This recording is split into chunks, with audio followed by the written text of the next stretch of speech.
What's good with it? What's hood with it? Y'all already know what it is. What's the deal over here? We keep it reckless and real. How you feel? You feel me? Sunday cookout, cook out, look out. Keep it 100. You get took out, man. Y'all know what it is. Y'all know the bro in the building for sure, man. The co-host that do the most. Go ahead and shout yourself out, bro. You know what I'm saying? Peter up, East Oakland, new webcam, feeling myself, looking real clear. You feel me? I can see myself precisely now. You feel me? We in 4K, man. We got my boy showing up late, but that's what we do out there, man. You feel me? You know what I'm saying? We ain't gonna ride on him off screen. We gonna ride on him on screen. We ain't on time, man. You feel me? No, but you already know, man. Sunday cookout, man. That's what we do, man. Man, pleasure, man. Listen, y'all already know it's Show 5200 from the Viral Way podcast, man. You already know what's happening with it. I'm very anal about time. My apologies again. Hey, I wasn't on business time. I was on CP time. So from East Oakland to LA, you know what's happening with it, baby. You already know, East what side that to the is. east side. We know what that is, man. East to east, man. East side, man. You already listen, know, if man. you take 12:30, listen, you say 12:30, look, it's a good thing I was here before 1. So that's a good thing. That's a win, it's a win. You feel me? A dub is a dub. We'll take it how they come. You know what I'm saying? So, hey, to let everybody know, we got the menu already rolled up, man. We got the appetizers. We got a couple of extra appetizers to get y'all full off of before we dive into the main courses, man. So, hey, we just gonna go ahead and run it up with the first one, man. You know what I'm saying? First one of the day, Steph versus AI, bro. You feel me? I posted, if y'all don't know, I posted this on Instagram. You know what I'm saying? I posted this on my Instagram with a video from Gil's Arena where they was chopping it up about it, having a debate about Steph versus AI. You know what I'm saying? And bruh, I got a lot of reactions off of that, a lot of comments. You feel me? My co-host got a different view of the opinion, so we gonna let him deep dive into that. Now, me, you know what I'm saying? Hey, y'all already know what it is, but as always, we gonna let the guests roll it off, lead it off, man. So, give me your opinion, Steph versus AI. How you feeling? What's the scoop? So when we think about Steph versus AI, from my perspective, and I'm gonna give where credit is due. Both of them are game changing. Both of them are history makers, and both of them are cemented in the Hall of Fame. I know Steph is still actively playing, but we can just write him in. They're both they both brought something to the game that the NBA needed. Um, AI brought basically the urban side of it. You know what I'm saying? He brought the crossover, the braids, the tattoos. Pretty much a lot of people is emulating his style.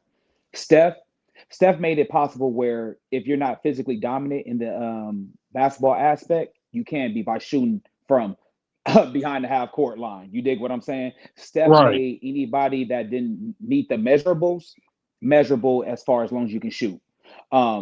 Now, what Steph did towards the NBA now, he has now watered down it because so many people wants to be like him. There's no more attacking the basket and things like that. But again, that's not his fault because he brought his style of gameplay.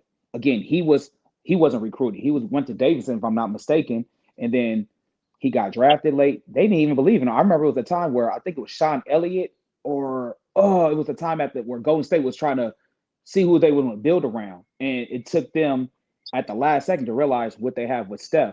But if I had to pick one on one side, I'm gonna go with Steph due to the fact that as a Laker fan, I will still take that disrespect when Iverson crossed over Tyronn Lue in Game 1 and walked over him. That still hurt my soul till this day. That still hurt my soul till this day. AI. Don't get me wrong. I love it because at that time the Lakers were sweeping everybody. I don't know if y'all remember that during that whole playoff run, Yeah. we were sweeping Facts. everybody. He was the only one. AI was the only one to stop us from going like the perfect like 16-0, whatever the 15 and record 0. was. Yup. We end up Yeah, going he 15 and But, 1. we ended up ultimately, going 15. y'all still won that series though. That was We really just did. because remember Lou they was trying to call him the AI stopper. Remember like the Sure Kobe did. stopper, Ruben Patterson. But in reality, it was like one games where they probably shot bad and the nigga did some shit up. So even when AI stepping over, that was more of like a moment like nigga, y'all think this nigga really can stop me? You feel me? You know what I'm saying? So I agree. I'm a look. You already know I'm a homer. I'm from East I Oakland, already man. know. I already know what you were Look, about to look. say, though, No, because you no, was on no, the look. post going ham about it. Like, hold on, bro. No, look. For one thing, shout out to everybody tapped in on that post that accidentally went viral. You see, I don't really say much because I be trying not to really get in the comments because this is how I look at it. As the resident OG, right? I know the game. The game, you got to look at it like this. Could AI go play in Steph era, which is this era, Of course he could, because it ain't no hand checks. For sure. He would probably develop a 3-point shot better, even though we know AI was streaky when he went to zone like Kobe. It didn't matter where he shot from. When niggas be in the zone, the greatest players, it don't matter where you at. They're in the zone, you can't stop them, right? Right. But in this era of, for lack of a better term, lackadaisical defense or rules that apply more to offense, AI will have a field day. He probably average 35, right? If you put Steph in AI's generation, what would Steph do? As an elite shooter, a man that could shoot from anywhere and make it, you would have to adjust to that. So I feel like Steph could survive. The only difference is that back then you really could send headhunters at players to be like, hey, you got 6 fouls, use all of them and use them to the point to where we don't want him even on the court, right? Right. And the guy you was talking about too was Monte Ellis. Monte Ellis, Monte Ellis versus Steph. Monte was a great scorer. He was a horrible teammate. He didn't play no D, and he was a team cancer. Him and Steven Jackson was the thugs on the team, right? So yeah, people was saying keep Monte because Monte was getting you 30, but we was losers. He wasn't playing no D. Hey, don't forget about Antoine Jameson though. Antoine Jameson was trash. We should. I'm talking about as far as him being that thug. You feel me? And you had Jason Richardson. We should. Jason was raw. Baron Davis was raw. That was the We Believe era when we was an 8 seed and beat Dallas, right? Yeah. You know what I'm saying? But Antoine James, we should have got Vince. We should have got Vince Carter. We got Antoine James. He was a scoring champion. I think it's some shit like that at NCAA. But so my main point is this: I feel like both players can play in their eras, respectively, right? I feel like that. Also, one more thing: innovation. AI. When it came to the cornrows, the tattoos, he was our first real true life thug in the NBA that didn't wear a suit, that gave us a different look, and it resonated with those of us that's in Pooh Shiesty masks. You feel me? Those of us that's really from, somewhere, right? Those of us that really fuck with it, he was our first hero. You feel me?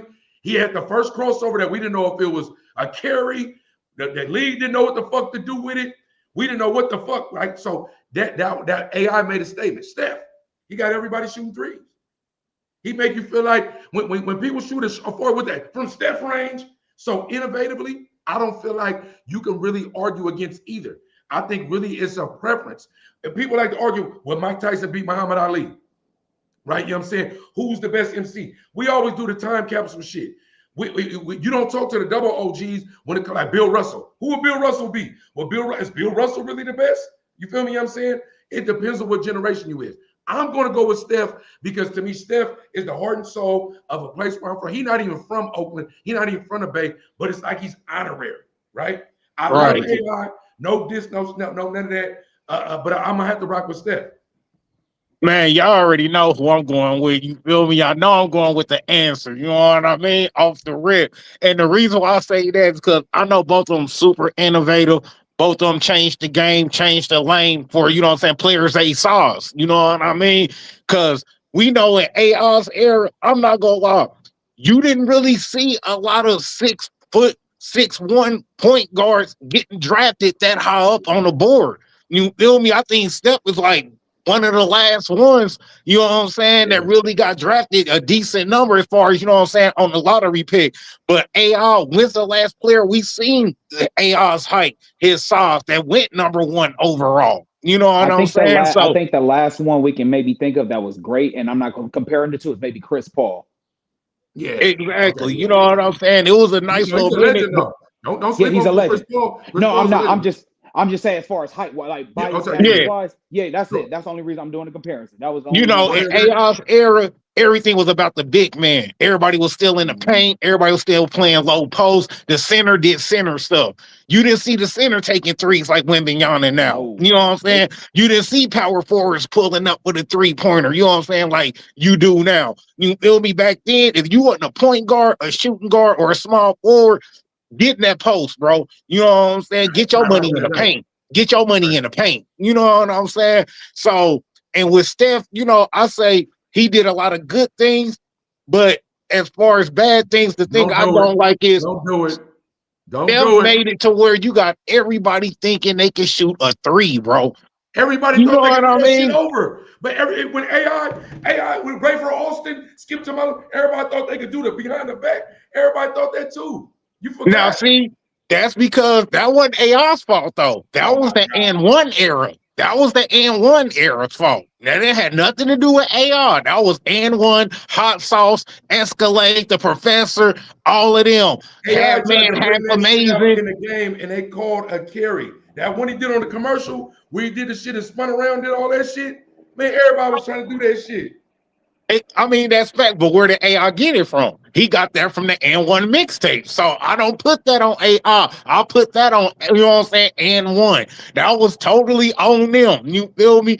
But I mean, I will say, Steph changed the game as far as being small and still being able to play in the paint and not being scared to go for the layup. You know what I mean? When you get double teamed. But I will say this. As far as going head up, mano y mano, man, we had a 1v5. 1v5. You feel me? We got this one brother literally cross over and we got double, triple team on him. He's still taking layups. He's still rolling it off the backboard. You feel me? Now, no, I agree with all that. No, I agree, Rick, that penetration-wise, with no, like, you know, he had a little three if he wanted to, right? But for sure, AI was unstoppable. And he had like Aaron McKee, like he had Eric Snow. He didn't really have no super team like that, and he did get there. So no, right. I don't want Mutombo was the center. That's all he had was Mutombo. The only other Hall of Famer on this squad. No, I don't think me and Show is sitting here saying that AI is not a GOAT. I don't think that's what we're saying. I just think that we're saying that, for one thing, he ain't a champ. We can say he ain't a champ, right? You know what it is? You know what he so one thing I will say this. He brought hope to the city of Philadelphia since Dr. J. Because let's just be real, at the time, the Eagles wasn't winning shit at that time. You know what I'm saying? So he was holding it down for what he did. Now, I will say this, because now that you kind of got me thinking, AI was one of those athletes where it wasn't no AAU basketball. He just didn't play basketball. He was a dog in football. A lot of people forget that he played quarterback. You know what I'm saying? He was Michael Vick before it was Vick. Come on. And what I'm trying to say is kids don't even do that now these days. It's to the point now they already pick a sport by the age of 5, 6. You're already picking a lane. If you're in basketball, you're doing AAU all year long. Right. You don't even get a chance to play baseball, football, or something along those lines. Steph, his pops, Dale Curry was in the league. So I don't really think Steph was out there playing tackle football or anything like that. He was already getting developed. Yeah, he was already getting developed. And, but exactly. Real quick, to piggyback what you said, remember, even though Steph was doing all that shit to Davidson, it was Davidson. He had an amazing tournament run. But remember, when he came in, he was not highly touted. The ankle injuries and shit, where they had to make the shoes and shit. Remember, he was injury prone his first couple of years. That's why the shit. And no scout said Steph is going to be Steph. Not one. It's funny you said that, Dub, because they just had Steph Curry read off his scouting report as far as what they was saying about him before he came to the league. And they were saying small for stature, small in size, you know, not a good ball handler. You know what I'm saying? Suspect from 3. You know what I'm saying? To where a lot of scouts had more negative to say about Steph than positive. You know what I mean? Now, me personally, the reason why I say take AI over Steph is because if we take AI from either era, he's still AI. We take Steph and we put him back then where you'll catch one of them coming to that lane. Steph might not want to eat up no elbows to the rib cage. You feel me? No punk though. I think that you don't realize all the shit Steph go through on the court and how much he move around. He like a Ray Allen. He like a Rip Hamilton. But I remember. But that shit is wear and tear. You know how many miles he run on the court? Steph is a dog. I think even defensively, I think people, because he's so much of a silky shooter, I think people sleep on everything he does on the court. Only reason why I say I agree is because you can compare. I'm not saying they are, but you can compare Steph to Reggie Miller at that time. You dig what I'm saying? Yeah. He was the vocal point of this team. He was more of a shooter. You dig what I'm saying? And I think Steph at that point, I'm not saying he could have ran the team to a championship back in the 90s, but he could have been a vocal point. You know what I'm saying? If he would have had like a strong teammate or something like that, I think he could have went on a run in the 90s. Like but Reggie. I do.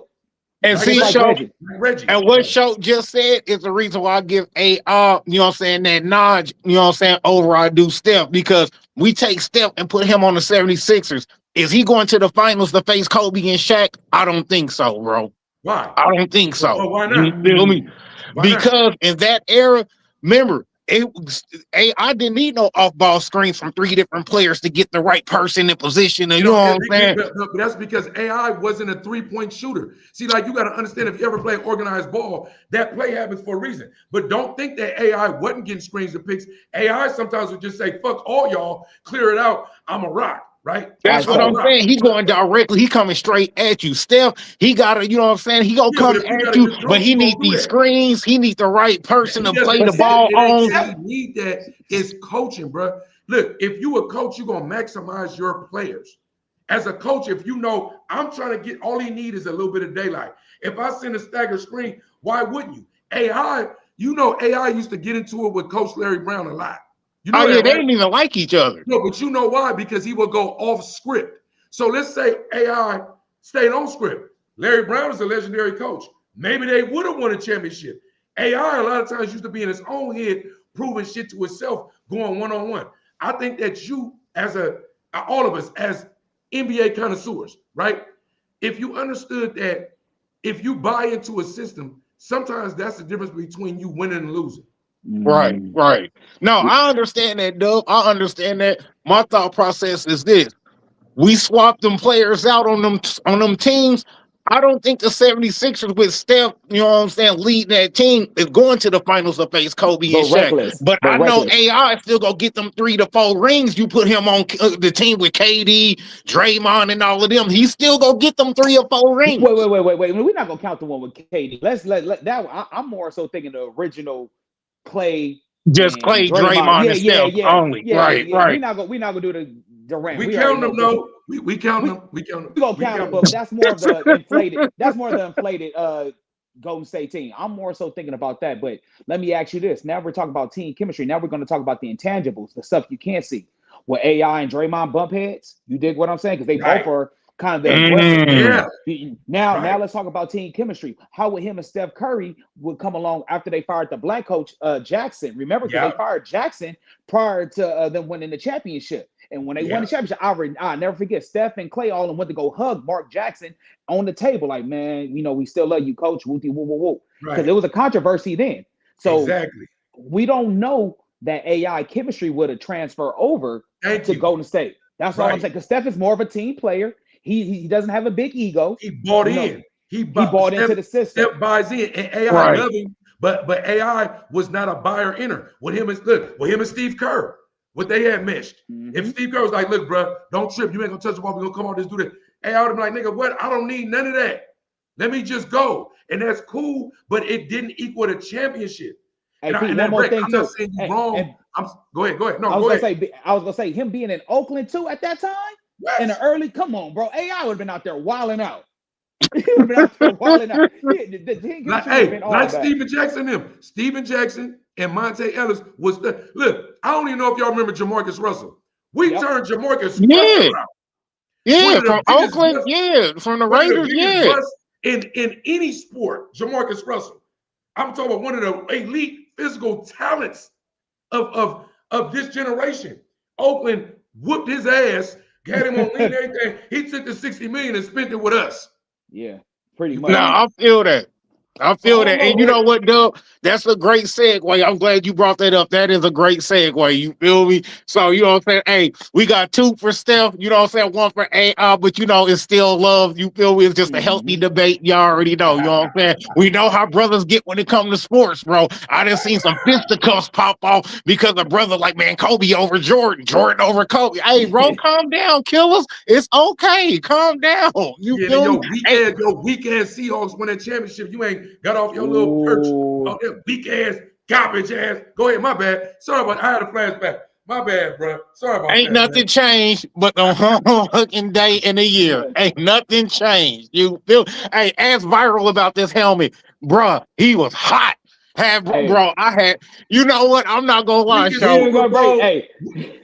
I'm not gonna lie, show. Bar was higher than fish grease that day. He was steaming. That's the weakest Super Bowl we can remember. Listen, if we gonna make that a topic next. What's the weakest Super Bowl? Top 5. Seahawks is in there. Man, stop playing. Stop playing. When Seahawks played Denver, that was a weak ass Super Bowl. When Peyton Manning was in there, that Super Bowl was ass. That Super Bowl was ass. Why is that weak? Because we ran over them niggas, steamrolled them, served them bros up. You're a fan of the Seahawks. As an NFL fan, if my team is not in it, I want a competitive game. Right. I'm gonna keep it real with you.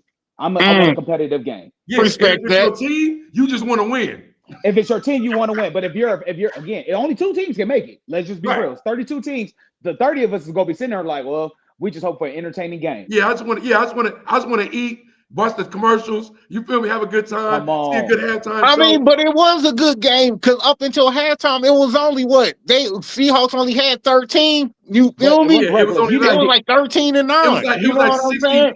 It was like 60 total yards of offense between both teams. Yeah.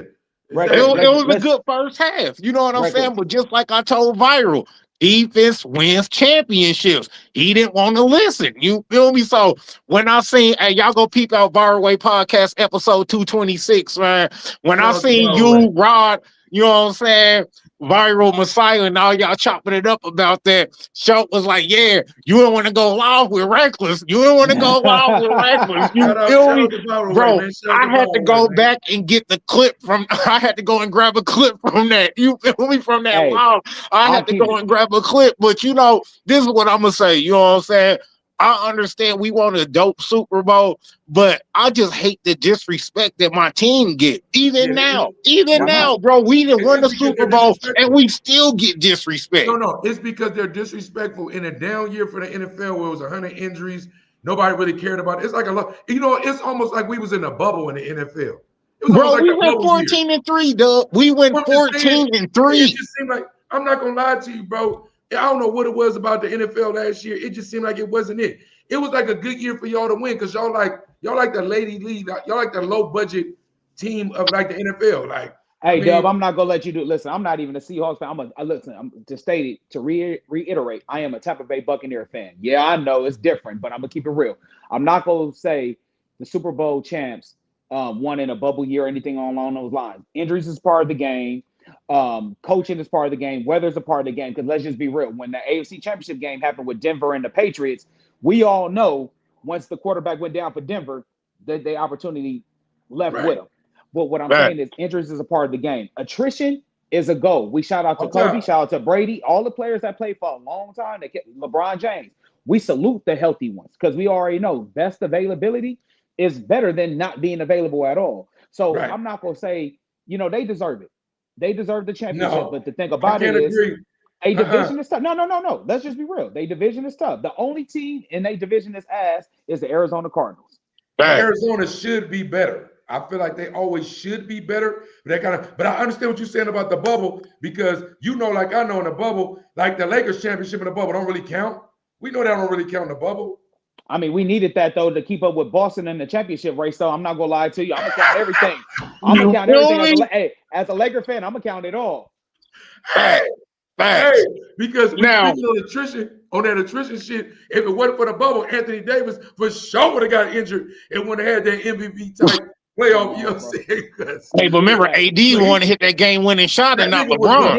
He should. Hey, shout out that it was wearing them Kobe Black jerseys when he did that. That nigga, Anthony Davis, hands down, that was like his Kentucky years. That was his best season, and he been getting signed since then. He is raw when he healthy. He one of the best. But that was that bubble year saved him. But I know you want to segue. I know you want to segue to the segue. Brett, go ahead with the segue. Now, you know what I'm saying? We had a, question added to the appetizer by the guest, you know what I'm saying, show. Hey, he said, what is y'all thoughts on the Myles Garrett trade? Hey, bro, ball in your court. I'm going to let you run the fast break. All right, so I'm not going to lie. I'm disgusted by this trade, by my team being in the NFC, because I felt like it may lead into those stereotypes of is sports rigged, because you waited to after June. He reworked the contract. The Super Bowl's go be at SoFi, which the Rams and the Chargers play. Okay. And on top of that as well, they've been talking about trading Myles Garrett for years. Yes. Years at a time. And both teams got a good trade for the most part, but we all know right now the Rams Super Bowl window is right now. They got no more than 2 years left. And I just felt like right there, they just help them. Again, it's still on paper, but as far as roster wise, Rams is up there. And I'm just kind of like thinking to my point, they only gave away a defensive end, which was Jared Verse, a first round draft pick, and then other later on draft picks down the line. I like Jared Verse though. Jared Verse is a but Jared Verse not, but Jared Verse ain't Myles Garrett. He's not Myles Garrett because now you have the MVP and the defensive player of the year from last season on the same team. How often would that even happen? But you don't. Let me ask you something real quick. Do you feel like Jared Verse is at his ceiling right now? No, he's still young. But my thing is this: that right now, if they're talking about Aaron Donald's coming out of retirement, and I'm not saying he's is he? Bro, I heard that too, bro. Yeah. Okay, wait a minute. No, now I believe in the shit a little more now. Hold on, I didn't know that. If you go to Aaron Donald's like Instagram, either Instagram or Twitter, but it's one or the other. He got hashtag ready. He's out there. I mean, he's always been in good shape, but they're talking about like he's not that old either. He retired early. He retired early. In his 30s. Right. So even if he has missed a step or two, if he demands a double team and then you double team Myles Garrett, that other end is going to have free work. All he has to do. No, listen, bro. You know, Aaron Donald was a defensive tackle that reminded you of a defensive end. That's what made him special. Because like Warren Sapp and them interior dudes that get after the quarterback, you know, they don't be having sacks. That's why we love the Warren Sapp and Aaron Donald, because you can put him on the outside if you want to, but he got that girth and that strength like a defensive tackle. If he even if he gets 0 sacks, but he can still disrupt in the middle. Oh yeah, like Aaron Donald. That's all you need. Those stats are called like hurries, pressures. Yeah, they may not equate as sacks, but that still affects the quarterback. If you're making a quarterback nervous, that's all you're doing. Your job at the end of the day. All that shit. Exactly. You know what I'm saying? All that, and all that, you give me a little nastiness where you fucked over an offensive line, hit a nigga late to where they thinking about it. All that is football to me. Definitely. All that shit is football. And I'm looking forward to, because I love trench work. When I mean trench work, I'm talking about offensive line, defensive line. Trent Williams and Myles Garrett playing each other twice a year. Oh, I'm here for that. That's the battle of like Godzilla and King Kong going at it. You know what I'm saying? Two big behemoth of men. I'm looking forward to that type of work, because now this is the epitome of greatness. We always talk about Hall of Famers and people challenging at their position. You got a defensive end and an offensive tackle. They both are going to earn their monies when they play each other. Now, Reckless, your team is in that division. I ask you this. Don't you feel like that kind of helps you guys? Because now you guys are no longer the hunted, even though you guys are Super Bowl champs. Super Bowl champs are always considered the hunted. But now that all this, I'll say notoriety is on the Rams because of the Myles Garrett, y'all can kind of fly under the weather. Fly under the weather radar. I mean, to keep it 100 show, with us being in the Pacific Northwest, the PNW, it's always like that for Seattle. Even last year, we winning back to back games, and everybody's still talking about everybody else but but Seattle. You know what I'm saying? We the sleeper pick. Even when we win the Super Bowl, we still the sleeper pick, which I don't understand. But like you said, cool. Keep the odds off of us. But at the same time, this is where it pisses me off. Why did Myles Garrett go to the Rams? Because y'all trying to line up a defense with Seattle's. So how is they getting the love, Myles Garrett getting a light on him, the Rams getting a light on him, but y'all are doing this for the Seahawks, but we don't get no light put on us, and y'all are literally trying to match our defense, match our team, do what we do, because I'm going to keep the 100 show, just like you said. This is the Rams' last year to do something. After this year, Devontae Adams, he go retire. We already know Matthew Stafford go retire, and he better pray to God he don't get hurt. And Devontae, you know what I'm saying? They better pray that they don't end up getting hurt. And put the Nakuba don't slip up into rehab. Everybody forget about that. You feel me, bro? Because we know Todd Simpson cannot handle that division, bro. Todd Simpson is not ready to lead a real football team to a Super Bowl. You feel me? Because y'all got to go through the Pacific Northwest, bro, and this going to be hell and hot water going through Seattle, bro. Just keeping it 100. You know what I'm saying? And we bringing back 90% of our defense from last year. We only lost 2 players on defense. That's Kobe Bryant. You feel me? Shouts out, salute to Kobe Bryant.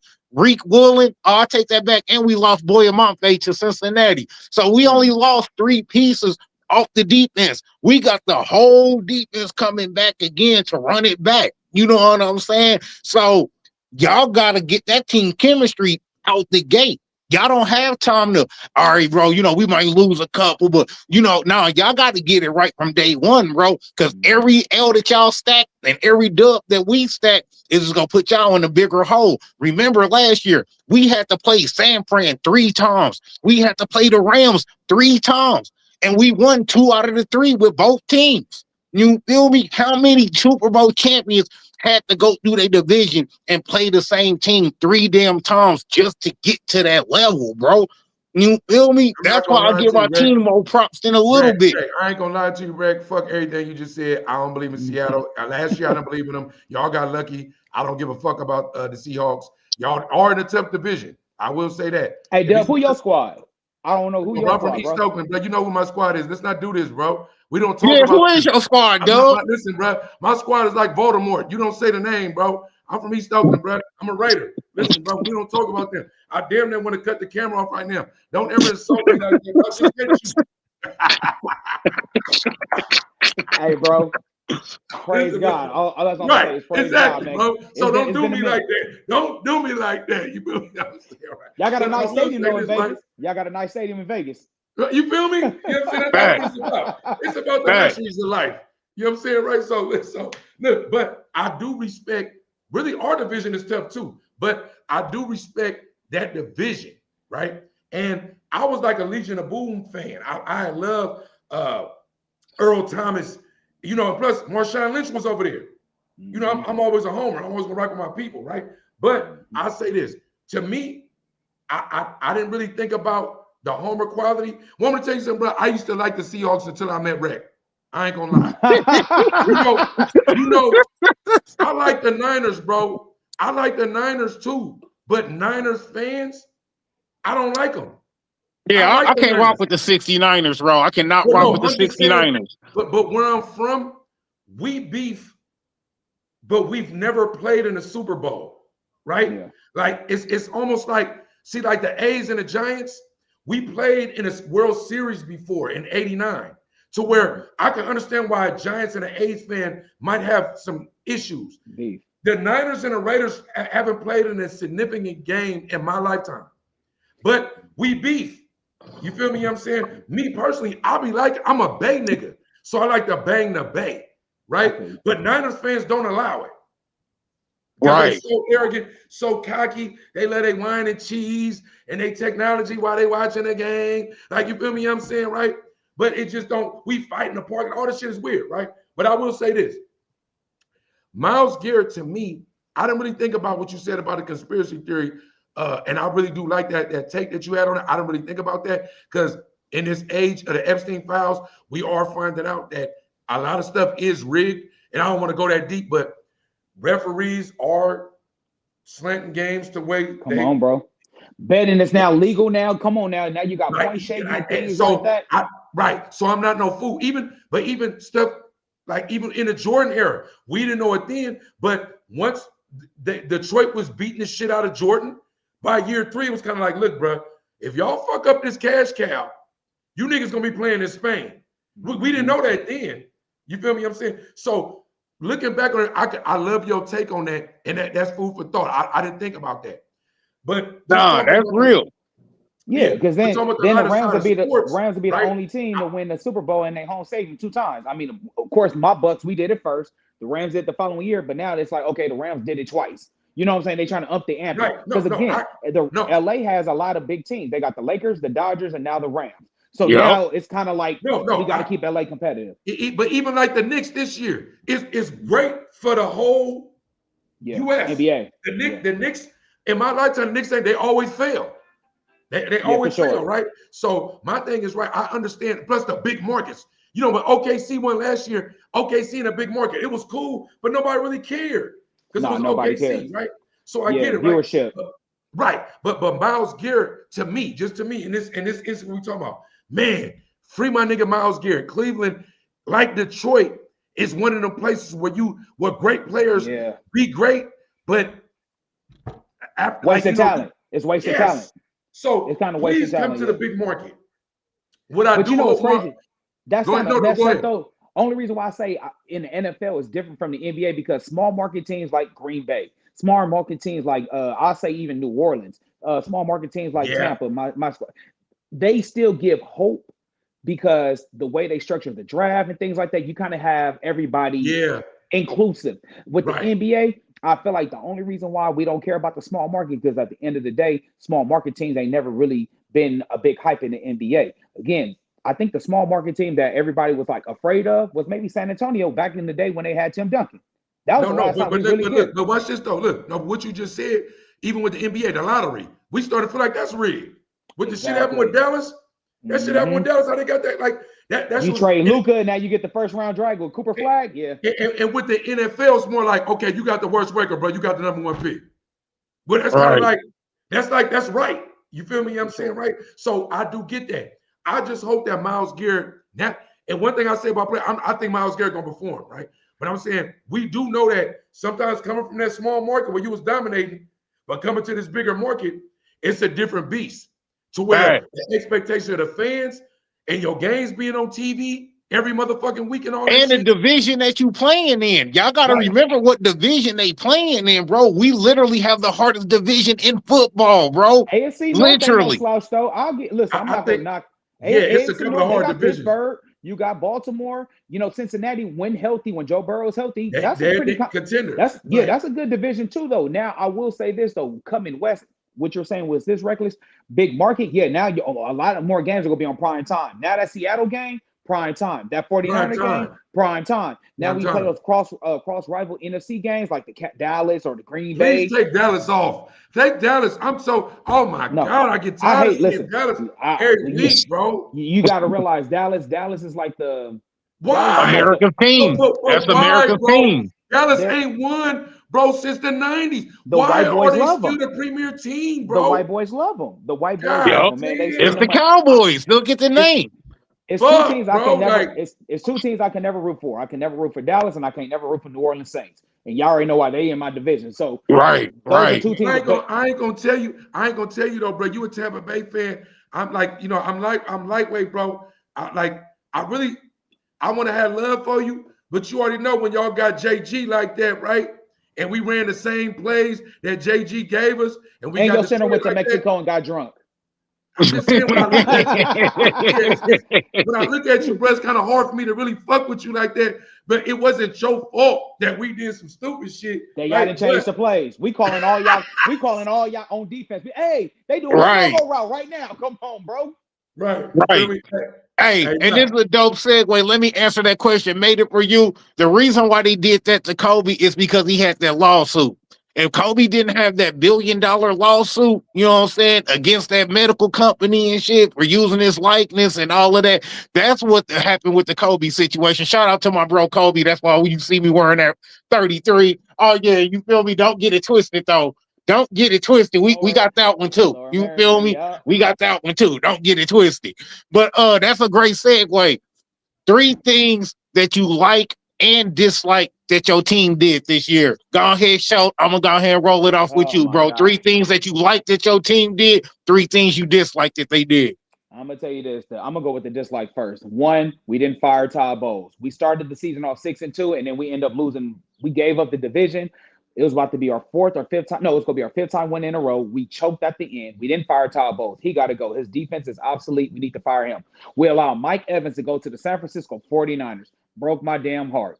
And then on top of that as well, the last but not least, the fact that we're not spending no money in free agency. Levante David, I think he's going to be a future Hall of Famer. He retired, but we're not spending no money. Okay. Yeah, he retired, man. Shout out to a legend, though. Yeah, shout out to a legend. Been around. That nigga's a legend. He's a legend, you know what I'm saying? Yeah. But, those are the 3 things I dislike, just to kind of keep it quick. 3 things I do like.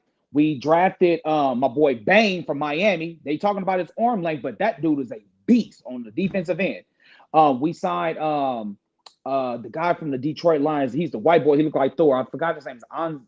I can't think of his name right now, but he looked like Thor. He was just with Detroit. We got him middle backer to replace Levante David. And then another thing I would love to see now that we got Baker back. He seemed like it looked like he's going to sign a long-term deal. But I'm excited to see what Ibuka does, man. Emeka Ibuka. He's going to step up now. He comes from the second receiver U, because they always say Ohio State is receiver U. I think USC got him beat if you ask me. But no, nevertheless, I want to see what Ibuka does because he work out with your boy JSN in the offseason. So if he can Hey, learn another one from something, Ohio State. You feel me? exactly. So if he can learn what, because JSN had a great season last year, if he can just pick up some of that game by osmosis being around him and bring it down here to Tampa, oh yeah, we gonna be dangerous. So those are the 3 dislikes and the likes that I like about my team.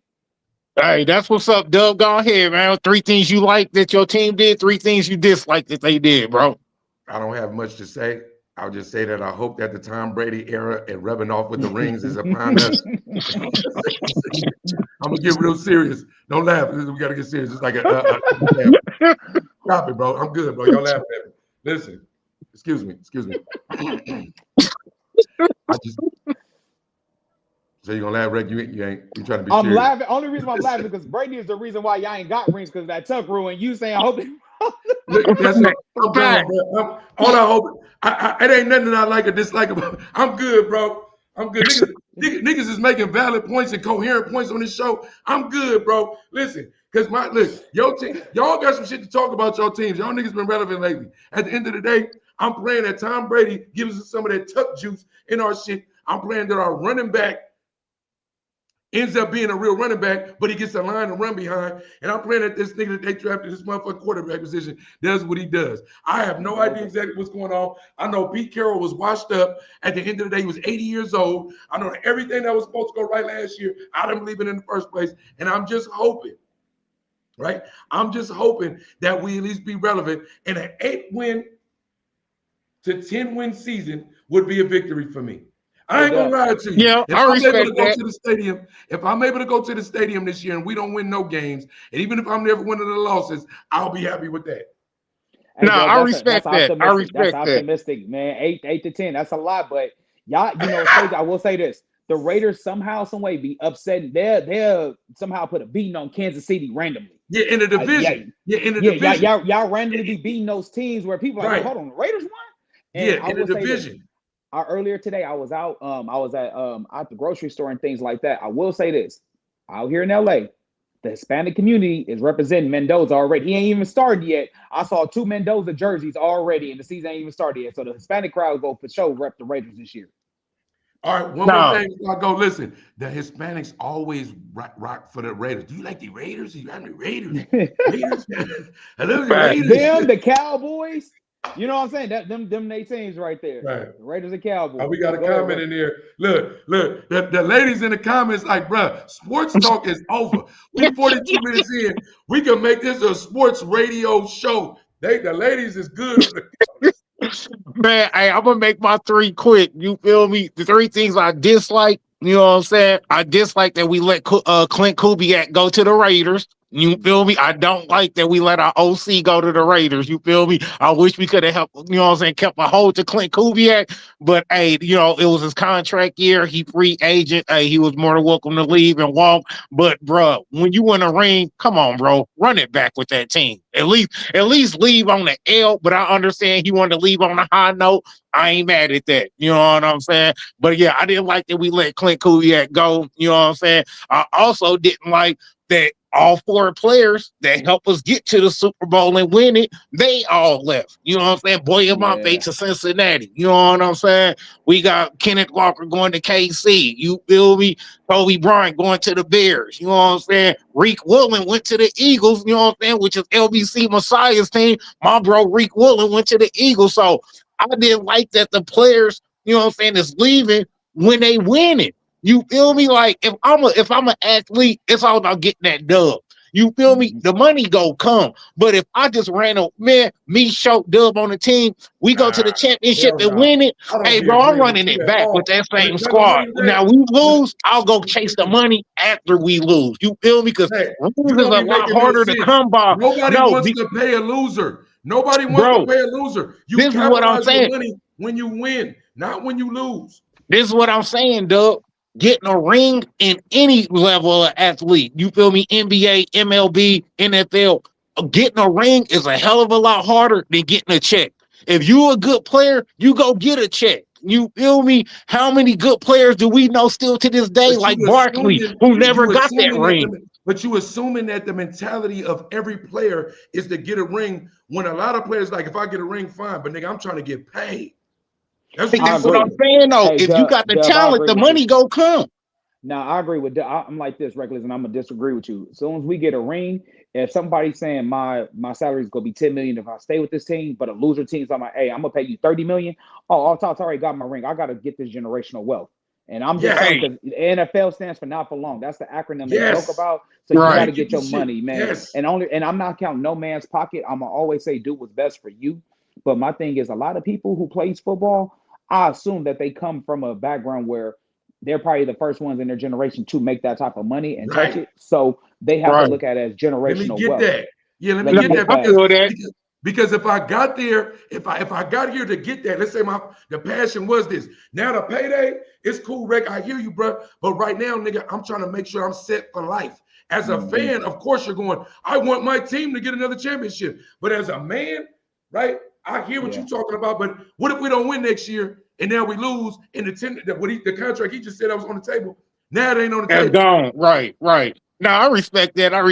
And the three things I did like, just real quick, I like that we picked up my bro Bud Clark out of TCU. We got my bro, you know what I'm saying, Jermaine O'Neal. You feel me?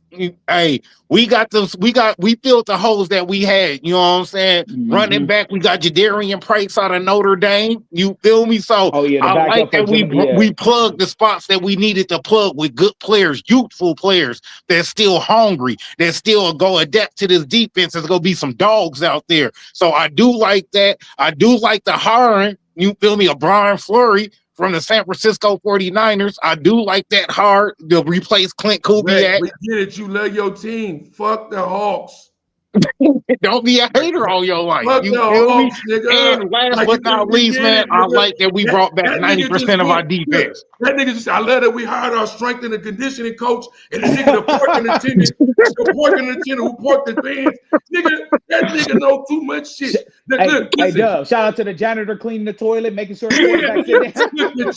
The chat is ready to move on from sports. The chat is ready to move, Rick. That nigga said, hey, the nigga who hold the visors and the water, the Gatorade, nigga, we get it, Rick. God. Hey, damn. All right, we gonna save the Madden cover for dessert. You feel me? We gonna save the Madden cover for dessert. You feel me? We gonna tap into that for the dessert. You know what I'm saying? Now, let's go ahead and get into it, Doug. Hey, you had something that you want to add to the menu. So, hey, you know what I'm saying? At this time, I'm gonna let the co-host take the floor and lead it off, bro. Ball in your court, man. What you talking about? We gotta let a hoe be a hoe. You talking about that one? Listen. So look, the internet, bro. Listen, the internet right now, right? And so this is my first time meeting you, but I feel like our heads, they both. I mean, your head a little bigger than mine, but at the end of the day, right? I feel like we got this domain name shit going on, right? So I'll be looking at shit from so many different directions, bro. And the internet, and I've been saying this for the past couple of weeks. The internet is the new streets, meaning that if the internet says you telling or not telling, if you real or fake or whatever, it's pretty much the court of public opinion is what makes it so. So right now, if you get smutted up, and we know it ain't true, me, you, and Rec, we know it ain't true, but the internet says it's true, it don't matter what our argument it is for it. You feel me? The internet can dictates who's real and who's not. You feel now me? Let the people know what you're talking about, though, Doug. I'm getting into it, right? The reason why I say this is that right now, to me, this is my opinion on it, right? The Sauce Walker shit. Sauce Walker, he's in the limelight right now because his baby mama, right, who's also, I guess, a prostitute because she's talking like one, right, is in the media right now where she's basically a heroine, right? She's basically somebody making rounds on Adam 22 shit, even though we ain't really giving him too much luxury, right? But making the rounds to make it seem like she's a victim. But when I'm listening to the story, I'm like, she said it was COVID era. COVID era came. She said, I'm broke as fuck. Sauce Walker got some motion. I'm going to pull up on him, see if I could be a part of the entourage, right? Pulls up. He makes her a part of the entourage. I don't even know if he's really a pimp. He might be an internet pimp. He might be talking pimping. Houston niggas know how to pop their shit, right? You feel me? Right? We know he's a rapper. We know he buys business. We know he's a businessman. We know whatever else, right? So you go to him. The lifestyle, your lifestyle change. Whatever he got you on, you cashing him out, but you living in a mansion, you rocking the cars, you live in a lifestyle, whatever it is, you made yourself a part of it. He didn't call you, you volunteered to do it. But now, you know, she said that Drake was rocking with her when Sauce Walker wasn't rocking with her. Right. You feel me? My thing is, right, is this. You put yourself out there, and I got a daughter. You got daughters too. I don't know, so if you got, if I you got put one. Right. So as all three dads, if your daughter put herself out there for a man to get whatever from him, and she's going to be his showpiece, whether she's selling pussy or not, it's hoe shit. Because you're not trying to get your own. You're not coming in as an equal partner. You're saying, I see a guy on one, this is what I'm on. You talking about like Janet? I don't want to do that to Janet, bro. Janet is a friend of the show. Let's not do that to Janet, bro. Shout out to Janet. Bro, that's what she said. She said, I want a guy that's black, rich, and famous. Right. So if you an opportunist, my thing is when you're looking for opportunity as a woman, especially because you're vulnerable, you're already a woman, and you're looking for that opportunity. If you go to somebody saying they're a pimp and you end up getting pimped, how can you at that point act like you a victim? Right now, if it's a gorilla pimp to some shit I posted lady with the ATM Richie dude on some gorilla pimping, underage, minor weird shit going on, that's a different game. That was nasty work, bro. Yes. That was nasty work. You know what I'm saying? We are going on retrievals. We are going to go knock niggas down. That's a different thing. My daughter called me and said, Dad, I don't know. I'm going to jail. I'm dying. Yeah, man. My daughter hit me up telling me she locked in a dog kennel, bro. I'm laying everybody down right there, night. You feel me? Mama, I love you. But if you say, Dad, I ain't got no money, I'm about to go fuck with Sauce Walker because he pimping. Well, that's a whole, I'm like, that's a, your mindset is different. You feel me? So what my point of this segment is, in my world, old school, you gotta let a hoe, you can't turn a hoe into a housewife, you gotta let a hoe be a hoe, all that shit. Why is it that the internet, not even why is it, the internet has allowed a young white woman to come out, vilify Sauce Walker, not saying he the greatest dude, and make it seem like he's a horrible baby daddy, he's a horrible man, but she went and sought this dude out to get exactly what she got. And now she's internet famous and playing victim in this world right now for being exactly what she was supposed to be. Is Sauce Walker, is he sweet? Is he, they call him tender because he hating on Drake as a pimp, and she got a Maybach from niggas a pimp. Most pimps I know go like, bitch, go get some more. Drake breaking you off, bitch, go get that. Get him for everything. So that means Sauce Walker probably really ain't no pimp like that, right? But that doesn't excuse the whole tendencies to me. I would love your take on that. Both hey, go ahead, show. It's on you, bro. Oh, that was that. So that's a loaded question. So let's talk on the Sauce Walker situation first. If you really out here pounding the pavement, you know what I'm saying? If your pimping really that strong, your nail polish is clear and your pinky is long, you know what I'm saying? You got to stand on that. You cannot be emotional with these hoes. And we all know, I don't give a fuck that's your bottom bitch. You cannot be emotional with them. If she's gonna leave you, you don't never chase, you replace. So let's just be real. Let's just be real. So if you already in emotional about her, that means you love her. You're not pimping. That means you're in love with her. Because again, if she's sitting up here saying Drake is doing this, and that for her, then by all means, like you said, Dub, go continue to run that up until it can't run it up no more. Because as long as you running me minds, it's all good in the hood. We not tripping on that. Right. Now, about the internet, you said about the internet dictating the streets. I do agree that the internet dictates the streets. I hate that. I hate the fact that the internet, these weirdos, people who haven't been outside the porch, people who just sit in the room all day, typing up on the laptop or on the keyboard all day, can dictate other people's lives who wouldn't even do it in person. That's the shit of the game that I really hate. And I'm at this weird transition in my life where now I'm basically 38 years old. I grew up in the 90s. You know, I'm an 80s baby, but I grew up in the 90s where you still had to be outside. Your representation. Exactly. It wasn't no internet. You got to see me face to face off the porch. Exactly. Where rumors used to get addressed it real quick. If somebody says something about somebody, you either go see them at school, at the park. Y'all can fix the situation. Now on here is hearsay. I hate the fact that happens, but again, geeks are now the new bullies. It used to be back in the day, you know what I'm saying? The bullies used to bully the geeks, but now the geeks, the people that are in technology, Silicon Valley, they run shit. So now we got to get onto their program. So they make the rules, which is not soft, which is not savvy, which is not the way of the world is. But again, we have to learn to adapt. And if you're a real player like us three, you don't mind adapting. That's a part of change. That's part of growth. Because if you can't adapt, you're dead. You don't want a watermelon that's going to die. So you got to be able to adapt with the times. And then the other question was, is he pimping? Oh, let a hoe be a hoe. Now we all know this. If your woman is promiscuous and she can't help besides throw that pussy out to everybody in the world, man, she want to hand it out like Costco samples, then by all means, there's no praying that away. There's no changing. There's no therapy. That's just who she is. You either got to accept it and deal with it, or you got to find someone that fits your lifestyle. Real talk. Because at the end of the day, if she go choose up, when your back is turned, she go always choose up, bro. A real woman who loves you, I'm going to keep it real with you. It starts with the laughter. If you can get any woman to laugh and she's with another nigga, you already got it. Right. Your woman shouldn't even, not to sound militant, but your woman shouldn't even really address other men unless you're present. I'm going to just keep it real. Your woman shouldn't be entertaining too many niggas like that. If you're around, she should be having her head down. If your company come over to the house, she should go back in the room. She should just check up on everything. Hey, y'all good? Okay, baby, I'm going back in the room. She shouldn't even really be in a whole bunch of men's face. Now, if she's sitting up here and everybody faces and things like that, that's signs right there. You want to be a part of that shit. Yeah, you want to be a part of that shit. Right. She want to be a part of it. Not saying women and men can't be platonic friends, but my friends are my friends. You can be cordial, you can speak, you can be respectful, but all that trying to entertain. And I know these niggas, these niggas don't give a fuck about me when it comes to the pussy. No, like, man, I'm gonna keep it real with you, Brent. No man gives a F about, unless that's your blood brother. I mean, it's a situation where brothers can sleep with the same chick, but for the most part, homies, they like, look, if she throwing it, I'm gonna catch it. Right. And they feel like you supposed to respect that. Like most homies be like, bro, you tripping off the bitch? Nigga, that's my wife. Like, yes. That's my wife. Right. Hey, Dub, I'm not gonna lie, bro. Bay Rich Beauty, bro.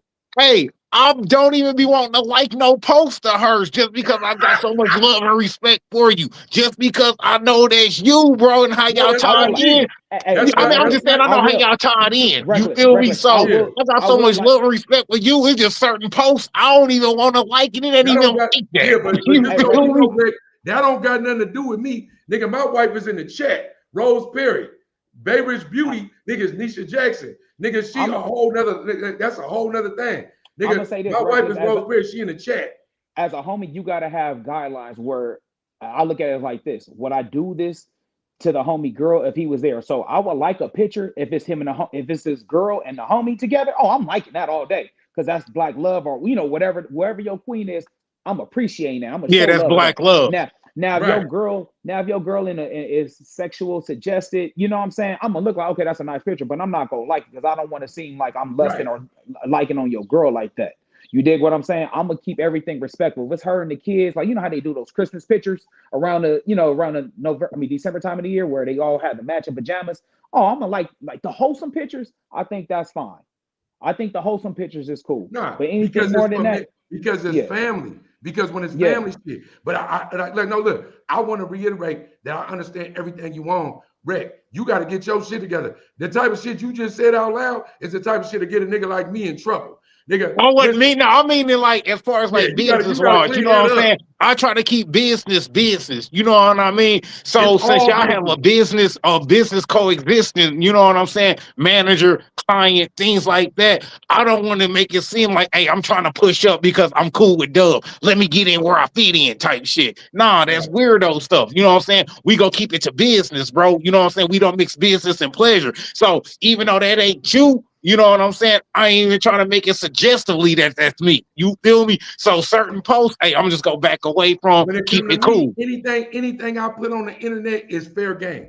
Like even when even what I just said right now, right? Like, and it's a good segue because I did want to ask brothers, right, from the LA County perspective, right? Anything I put on the internet, I pretty much, because of who I am, I pretty much know, right? You feel me? You know what I'm saying? What to do and what not to do, right?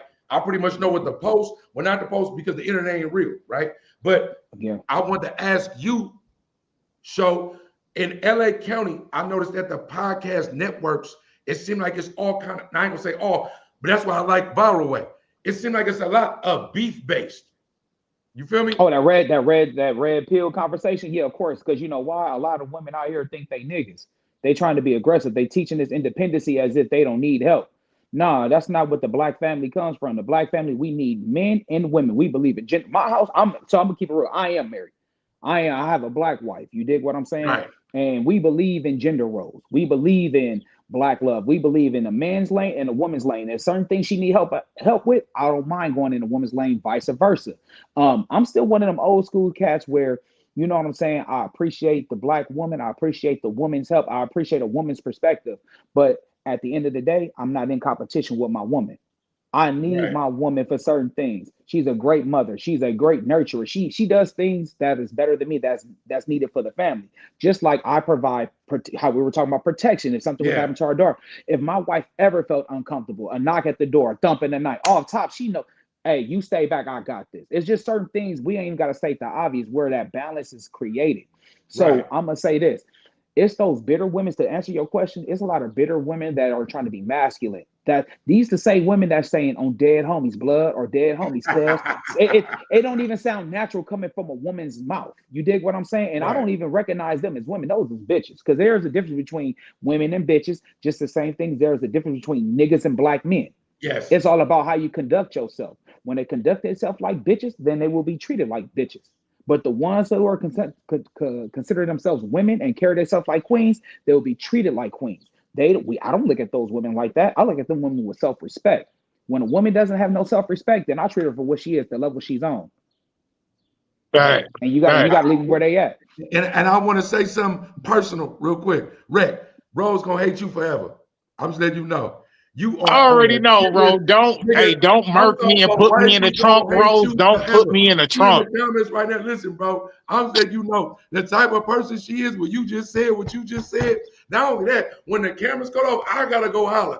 As a nigga that know what's up, you know what's up. This internet shit get real at home sometimes. Oh, it does. But don't put me in the trunk. Please don't put me in the trunk. I didn't mean nothing, but I still want to live. You feel me? Hey, Dad, but you got to realize this, and I have to explain this to wifey as well.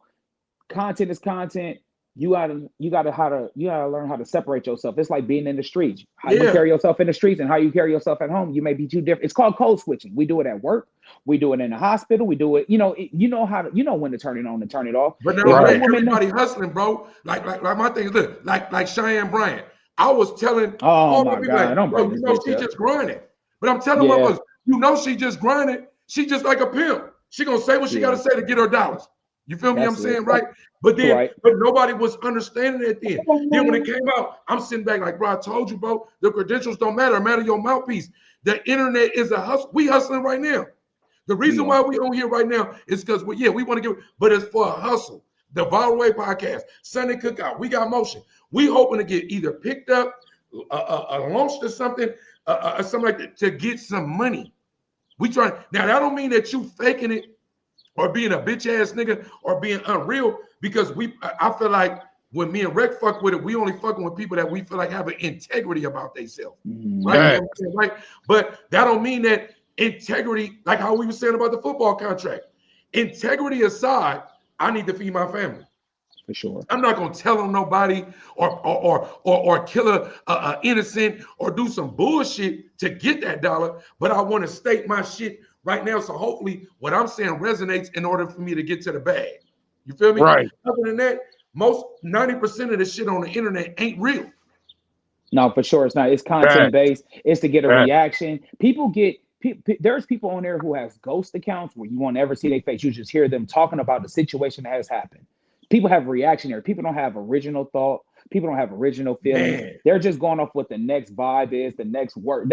People ride other people's coattails just because it seemed cool to fit in rather than stand out. And that's the shit and that's what us, and what I love about us, you two brothers seem like you guys stand out. Even if I was to say, hey, Reckless, you wrong, you at least agree to disagree. Same thing with you, Dub. I mean you, but it seems like you have a man of integrity. And if I try to convince you, you'll probably be like, okay, that's a good point. I'm gonna check it out. I'm not gonna jump right on it, but I respect your perspective. I'm gonna take note of it and maybe apply it into my life. You dig what I'm saying? But if I'm wrong, if Show see something in Reckless and hey, I'm moving wrong or I'm doing something that ain't lining up with how it's supposed, I'm gonna take accountability. Like, you know what, you show right, bro. You feel me? I need to tighten that up. And that's I need to tighten that up. And Reckless, that's what part of being a man is. And a lot of us, I'm gonna just say this. a lot of people aren't moving with accountability. Everybody's moving as grown ass kids. Everybody blames everybody else's for their problems instead of being accountable for their own actions.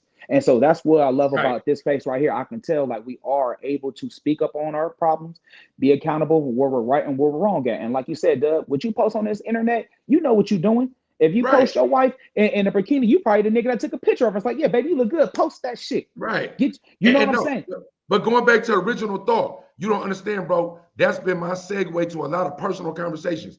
That we walking around the world and we thinking that we so unique, but everything we spit is what either the government gave us, from the Pledge of Allegiance all the way to going to school is going to get you. Look, people are walking around here with no original thought. And a lot of people with the original thought are the people that look like they crazy or look like they died or get vilified, you know, in media. Because everybody walk around with unoriginal thoughts, shit that was given to them, but they don't understand. They think it's their own thought. For to hear another man say that, I ain't heard another man say that like in a while, especially somebody I just met. You just said the phrase that I say a lot, original thought. And I think that's a deeper thing. You just kind of glossed over it. And I would love for you to kind of speak on your take on original thought. So the thing about original thought, it comes from, I believe, trying to persevere through something, coming up with a solution, or you're struggling. I feel like most people don't come up with original thought unless it's needed.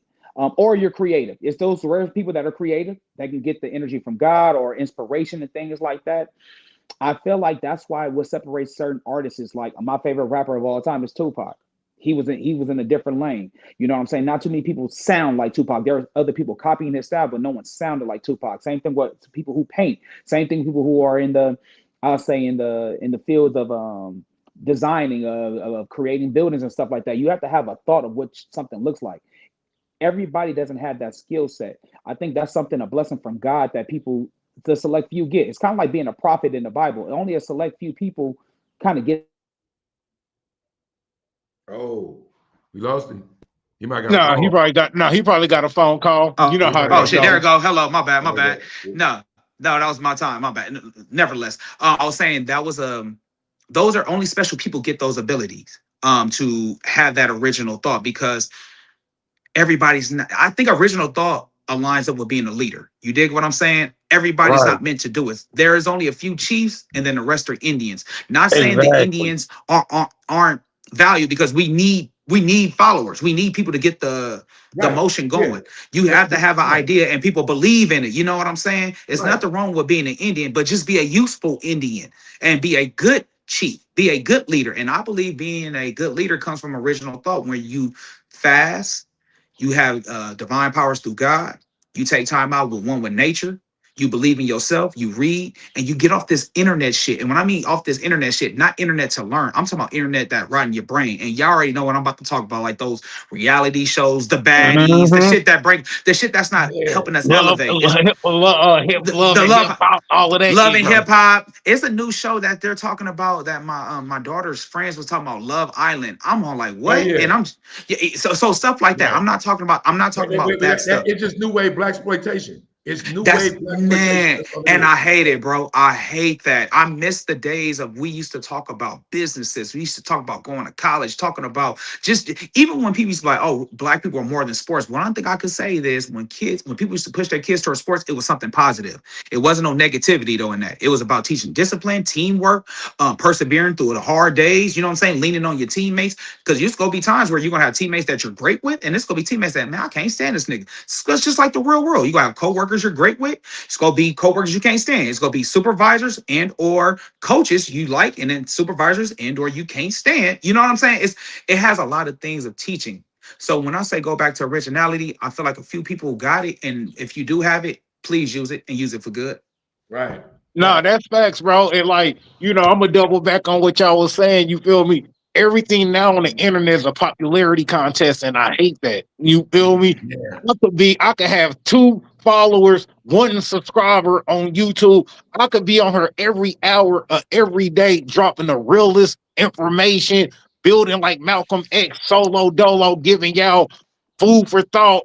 giving y'all real gems, dropping real gems for y'all to pick up. But just because it's reckless, oh, he in a shicey, he a hood, and I ain't listening to what he got to say. It's a popularity contest. No different than when I was on Viral's channel, right? I'm live with Viral. Or did Flacco pull up?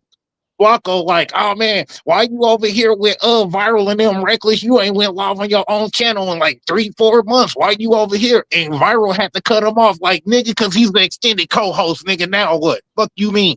You feel me? Because Flacco's looking at it like, oh, you tapped in over here on Viral and them because they doing it big. They moving the needle for Long Beach. They moving the needle for the podcasting. No, bro, I'm not over here for the popularity of what they got, how many subs, how many followers. I'm over here because it's 5 like-minded brothers that could really wake up this generation, is really over here dropping gems. I'm fucking with them for the conversation, the topics, the mannerism, how they think, they thought process, how they handle situations, how they'll have a healthy debate, and everybody might have a different opinion, but won't waver in their opinion. Instead of arguing and fussing, I'm gonna give you the reason why I think like this. SHOWT go give you the reason why he think like this. Rod the Real go give you the reason why he think like this, and we go stand firm on our own 10 and keep that same opinion and not waver from it, but have a healthy debate as grown men, to where now you get to see one subject from 5 different perspectives and angles through 5 different sets of lenses. You know what I'm saying? That's dope to me. You feel me? It ain't a lot of brothers on here doing that type of shit. So no, I'm not trying to tap in with the ignorant podcasters out here talking about squabbling up and we need to meet up at the park and let's get them rounds cracking and a whole bunch of jail talk and prison talk. Bro, we free now. We ain't behind the walls no more. Let's elevate. Why are we still taking 10 steps back? You feel me? Why are we talking about commissary days? That don't exist no more. Let's talk about something other than that, because while we over here bickering and fighting, the youth is still watching us. You feel me? So even if we don't want to do it for ourselves, do it for the youth. Do it for the younger odds that you got on you that don't know how to be a man, because most of us don't have the real dad in the household. So now they could tap in with some brothers who are fathers, real dads, black dads. You feel me? That know what the street life is. Reckless, I'm gonna give you one compliment, bro. Don't worry about what another man say or think about you if they not putting no yens in your pocket. You dig what I'm saying? If they do, all right, use it for what it is. Because I'm gonna tell you this: that dude you talk about, Flacco, I'm not gonna give him too much light or nothing like that, because he is a friend of the show.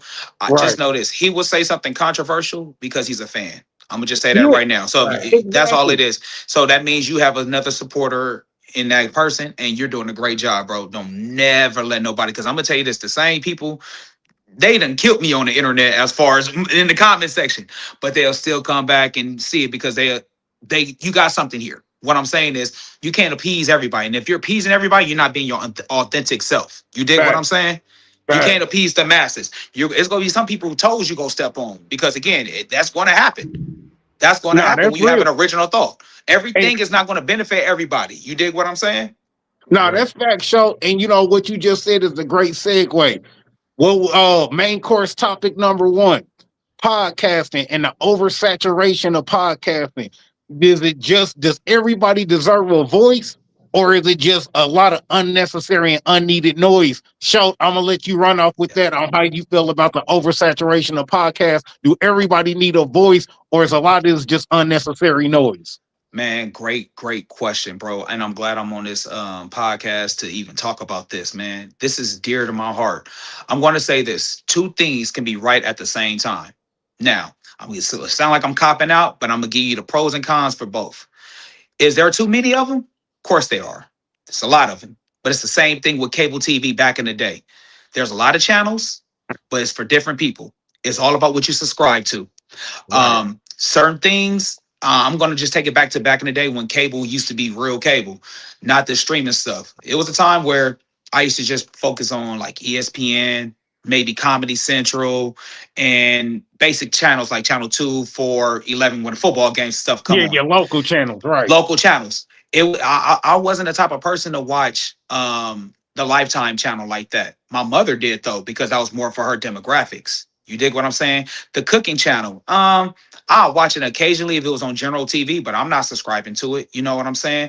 The game show TV channel. It was cool when I was younger. You know, when you sick, you watch The Price is Right and all that. But again, I'm not subscribing to that channel. And I'm saying that to say there's a lot for everybody, but the ones that are going to succeed and be prevalent in the algorithm are the ones that are going to be consistent, have their own original thought, and that can feed the needs of the people. Everybody can start a podcast, but will it be consistent? Are you going to stay on top of it? Are you going to remain driven? Because again, we're talking about getting paid. You guys brought that up. My thing is this: you're not going to see no money at first. The sponsorship comes later. Is this your passion? Do you really want to do it? Or are you trying to make a quick buck? The podcast game is now comparable to how the rapping was in the early 90s and 2000s. Everybody want to rap. Everybody's trying to sell CDs or tapes, but not everybody's going to be successful. The ones that's going to hit is going to hit. You may even have a viral moment where something may go viral, just like a one-hit wonder. It's equivalent, it's basically one and the same. They're equal, where you can have a viral moment and a one-hit on a podcast. But the thing about it is, what can you follow up? Do you have substance? Again, we always say original thought. What do you want to put out there? What do you stand on? See, me, I'm big on growth. I'm big on checking your ego. I'm big on aggressive intelligence. I'm big on Black excellence. I'm big on family. Those are things I can constantly talk about. Oh, and I'm big on scenario questions as well. Those are things I love to bring onto a podcast.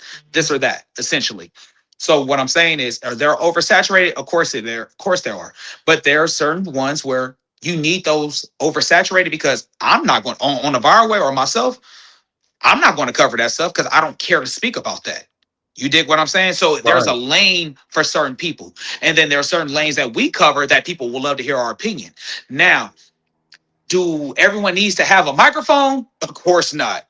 Because some people on here are trying to cause a muck. Some people are trying to cause race riots. They're trying to tear down the Black family. And y'all gonna hear me keep saying the Black family, because I do feel like that's an agenda with the he versus her beef, the LGBTQ inclusion. I feel all that stuff is a agenda to cause confusion amongst us between Black men and Black women. No, At that's the end of the all the way day, down to Chud the Builder, all the way down to Chud the everything. Builder. You know what I'm saying? And as controversial as may sound, even as religion, even if you're a Christian, even if you're a Muslim or an atheist, all that's still a form of division, where at the end of the day, they're not going to see your religion. They're going to see what you are on the outside. So I'm going to say this, and to keep it to sum it all up, we do need to have a checks and balances in podcasting. But if you want to start one and you think you got something to say, by all means, follow that passion, follow that dream. Just make sure you remain consistent, because the thing about it is we tend to fall off. I think Viral said a cold stat. I think after episode 5 or 6, people tend to stop posting and it just kind of tapers off. My thing is, if this your passion, you got something to speak up on, then by all means, go all in. Go all in and then elevate and read. And then you got to constantly change. You got to read, you got to adapt, you got to commingle with other podcasts like we're doing right now, so we can pick up things from you guys. I can pick up things from you guys and take it on. And you got to be open and be willing to learn, because when you stop learning, you're dead, and you can't water nothing, or growth can't happen when you're dead. No, that's big facts, bro. Hey, you cooking right there, bro. You we cooking. clipping that. We clipping everything you said. But I want to say something before I get into Go ahead, Dub. It's on you. The ball in your court. Look. Right now, me and Rec is at episode 20. Right? There is an unwritten, air quote, that most people quit their podcast before they get to episode 20. Right? Boom. But if you get to episode 20, you in a sweet spot of continuation. So when you talk about consistency, only thing I try to make sure is that, because no matter what you see me do on camera, I'm like a businessman. I want, like, from the email, from the domain name, to the website, to the LLC, to the S. I want all the shit in the background to be straight business-wise. So when we get, or if to episode, no, it's going to happen. We speaking that to fruition. So when it does happen, it's going to happen. The Sunday cookout is going to be there. What you do one thing is how you do everything. Right. So when we get to episode 20, if a sponsor do want to pick us up and they say, "Hey, what's up, bro? Y'all ready?" And we like, "Yeah, for sure. Infrastructure set up, check. Email, website, check. Monetization, check. Intro, check. We on Buzzsprouts, Apple Podcasts. We ain't just on YouTube, check. Right? But if we not on that, then we is just doing it for a hobby.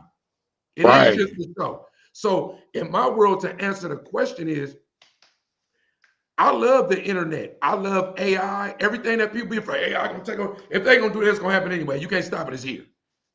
right? If AI becomes a sentient being, when they look at my shit, when they look at stuff like this, I was for it. Let's go. Let's do it. Because like what you said about religion, we already know, and no disrespect to anybody, we only are Christians. Most African Americans are only Christians because they told us to be. Because they told us to be. Like most things that we do on this earth is not because we had original thoughts, because they told us to be. So I love that I could meet a dude like Show and Reckless. I've never met any one of y'all physically. I met y'all in this sphere. So how can I look back and condemn the podcast world when a dude like Reckless seen me on somebody else shit, somebody post me, said, hey, Dub, what's up? I don't know you, but let's do this. And the Sunday cookout was spawned, right? Mm-hmm. That's how I look at everything, right? So, of course, there's some downfalls.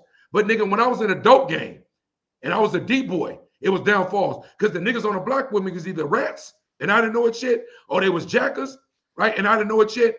And the police know where I'm at every day when I'm out here selling rocks. Right? If I got a girlfriend, but she really a hoe, and I don't know that, but I think she my girlfriend, but she fucking all the homies, it was a drawback to that. My point is that I love good food. If the food tastes good as fuck when I'm eating it, but I don't know it's really bad for me. You feel me? You know what I'm saying, right? It's a downfall. To everything that's a pro, there's a con. I don't know one thing on earth. I don't give a fuck if you married and you love your wife to death, you eating her pussy, you sucking her toes, y'all love each other to death. Nigga, you come on one day, everything was good yesterday, and she nagging you today. So from everything in life, there's a pro and a con. When you exercise and you chisel up your shit right, when you go to sleep, you sore, and you wake up and like, ah, shit, I don't know. You feel me? So for everything, there's a plus, there's a minus. Life is balance. Yeah, right. That's life. Right? So I love that we able to do this. That means that I could probably make $1 million sitting in front of my global sign, telling you about it. And I ain't really got to go nowhere. That means that a nigga like me who made a career being outside of there, 19 years for a murder, for a manslaughter, went to the feds for 42 months for being outside the real world. That means that right now, at 47 years old, I can sit back and all my ideas, everything that I want to do, I can sit right here behind this mic and talk to y'all and give it to y'all and hope that I'll make some money doing this instead of having to be in the field. Right. So I love the builders of the world. You see what happens to them. It's people like, he's a goofy. Like Donald Trump. That he got the highest paid position, the best job that you can have in America. You know, quote unquote, right? But we know that his reckoning is probably coming in some other ways. You feel me? You know what I'm saying, right? So we know that. So I love that this shit right here. No, I agree with everybody. I'm pretty sure everybody don't deserve a mic. We were just talking about Adam 22. We was talking about No Jumper. Yeah, of course, because niggas over there getting indicted. Whack 100, all these other dudes for sure. But the way the world has been built, even if you believe in the Bible, it was a Satan in the Bible. It was dark angels running around. It's always somebody that's going to run around that's going, when you doing something good, they're going to make it seem like you was doing it bad. You feel me? Mm-hmm. That's just the way of the life. And if you doing something good in real life, somebody's always going to go, hey, that nigga ain't shit. They're going to try to smut you. That's what it is. But hopefully the power, fuck the power of perception, the power of the people that really know you, and hopefully the power that resonates off you, the real one's going to know, oh yeah, I fuck with blood. I fuck with cuz. That nigga, you know, I ain't going to lie. Whatever y'all talking about, when he said that shit the other day, nigga, it made my day better. So I feel like everybody need a mic. Not only that, because we need to look at the naysayers. We need to look at the charity builders to know that, okay, that's still going on earth. I'm glad that I can see that. Because if you don't see that, bro, it's people on earth that do not believe that the evil of that is still, they don't believe slavery is still real. Mm-hmm. They don't believe racism is still real. They don't know that there's other countries that's going through bullshit. They don't know, bro. They think everything. It's a harsh reminder. It's a harsh reminder of what the real world is. You need that. Without that, bro, people will walk around and believe that the world is sweet. And when they get, we all got daughters. I don't want my daughter to walk around thinking that daddy can save you from every situation that you put yourself in. You need to see the world. Because when I'm telling you this shit, you hear me, right? But you might not believe me. Right. But this shit that we got going on right now, go look at it for yourself and see how where shit stand. No, that's real, man. And I'm gonna keep my answer short and simple, sweet and to the point. You feel me? And does everybody deserve to have a mic? Yes, we all deserve to have a mic. You know what I'm saying? There's our God will and benefit to do so if we choose to do so. Does everybody need a mic? Hell no. You feel me? Because it's all about substance and what you bring into the table. You feel me? If I'm cooking a real Thanksgiving meal, don't come in here with no microwavable nuggets and some ramen noodles. What we doing? For You feel real. me? You can't That's a sit at slap my in your table. face. Yeah. Yeah, you can't sit at my table and eat because now I feel insulted. You know what I'm saying? Because you just see the outside looking in. Oh, he a black dude from the hood. Oh, he working the shiesty. Oh, we know he with the ish. Bro, I'm a whole hood nerd. I could talk about conspiracy theories. You feel me? These laws that they pushing, these AI data centers, so on and so forth. You feel me? You got to get past just the forefront of what's on the surface level. And that's what's wrong with most people that's podcasting. It's surface level intellectualness. You feel me? How deep can you get on some knowledge, bro? You feel me? And that's why I respect Show, Rod the Real, Collie, Messiah, and Viral as persons first. Before even a platform or a podcast, I respect them as a person first. Then collectively, yeah, I'll rock with my brothers. That's the motherfucking Fab Five. You feel me? That's the Fab Five. You feel me? No Michigan. That's the Fab Five. You feel me? So yeah, I'm gonna tune in and tap in every episode. I ain't just browsing through. No, we watching from second one all the way to 2 hours and 26 minutes. I want to see everything my bros is talking about, where they mindset is. They might put me on something that I wasn't thinking about. Like, damn, Show was right on that. Man, I didn't even look at it from that perspective. You feel me? And that's what's wrong with most people that do podcasting. They think their word is golden. Bro, everything you put on the internet ain't facts. It might be facts for some people, but everybody might have a different opinion. You can't shut somebody's opinion out just because it don't align with y'all's. And that's why I love rocking with the Viral Way and the brothers on it, is because even when they disagree, they still agree to be strong on their opinion. They still go stand 10 toes down. You feel me? They not go waver or be like, oh, well, you know, man, I'm losing the battle, so I'm just gonna say what Viral want to hear. No, bro, I'm gonna combat you. You on BS, man. You feel me? And I love it. You know what I'm saying? Because it's not more of that. Most of the stuff we see from brothers on the podcasting circuit, man, a bunch of buffoonery and coonery. What are we talking about? You know what I'm saying? I don't care about who just got out of jail, who trying to squabble up, who need a fight and all of that. Now, that may be something to post on Instagram just to get them reels cracking, just to get them views. But me as a person, bro, I'm a whole dad out here, bro. You exactly right. And that's what I was saying earlier. I was saying that earlier for you, those type of podcasts, you're not the demographic. Those are for more of the lower frequency people who only can go to so much elevation, and that's for them. Some people just love to eat junk food. You know, we all know it's bad for you, but if that's what they want to eat, that's what they choose to put in their body, you got to allow them to be them. It's a book called The Let Them Theory by Mel Robbins. Man, she is like my favorite podcaster. Actually, kind of like one of my favorite authors right now because I'm reading her book. But what I'm saying is, when I'm a quote from her is, you got to let people be them. No matter how hard you want people to change or you trying to convince them, people, you just got to let them be them. You got to let them to learn. If you tell them the stove is hot and they choose to touch the stove, by all means, just they're going to learn from experience. Like a child. No, like a child. I went through that. I literally went through that. My mom left the room. She said, don't touch the iron, baby. The iron is hot. What do my goofy ass do? Pick up the iron and press it against my damn leg. I still got that iron print on my damn leg to this day. Because I didn't believe the iron was hot. But guess what? I bet you I didn't pick that iron up again after I creased my damn leg off. But look, this is what a lot of people say. Like, I don't understand.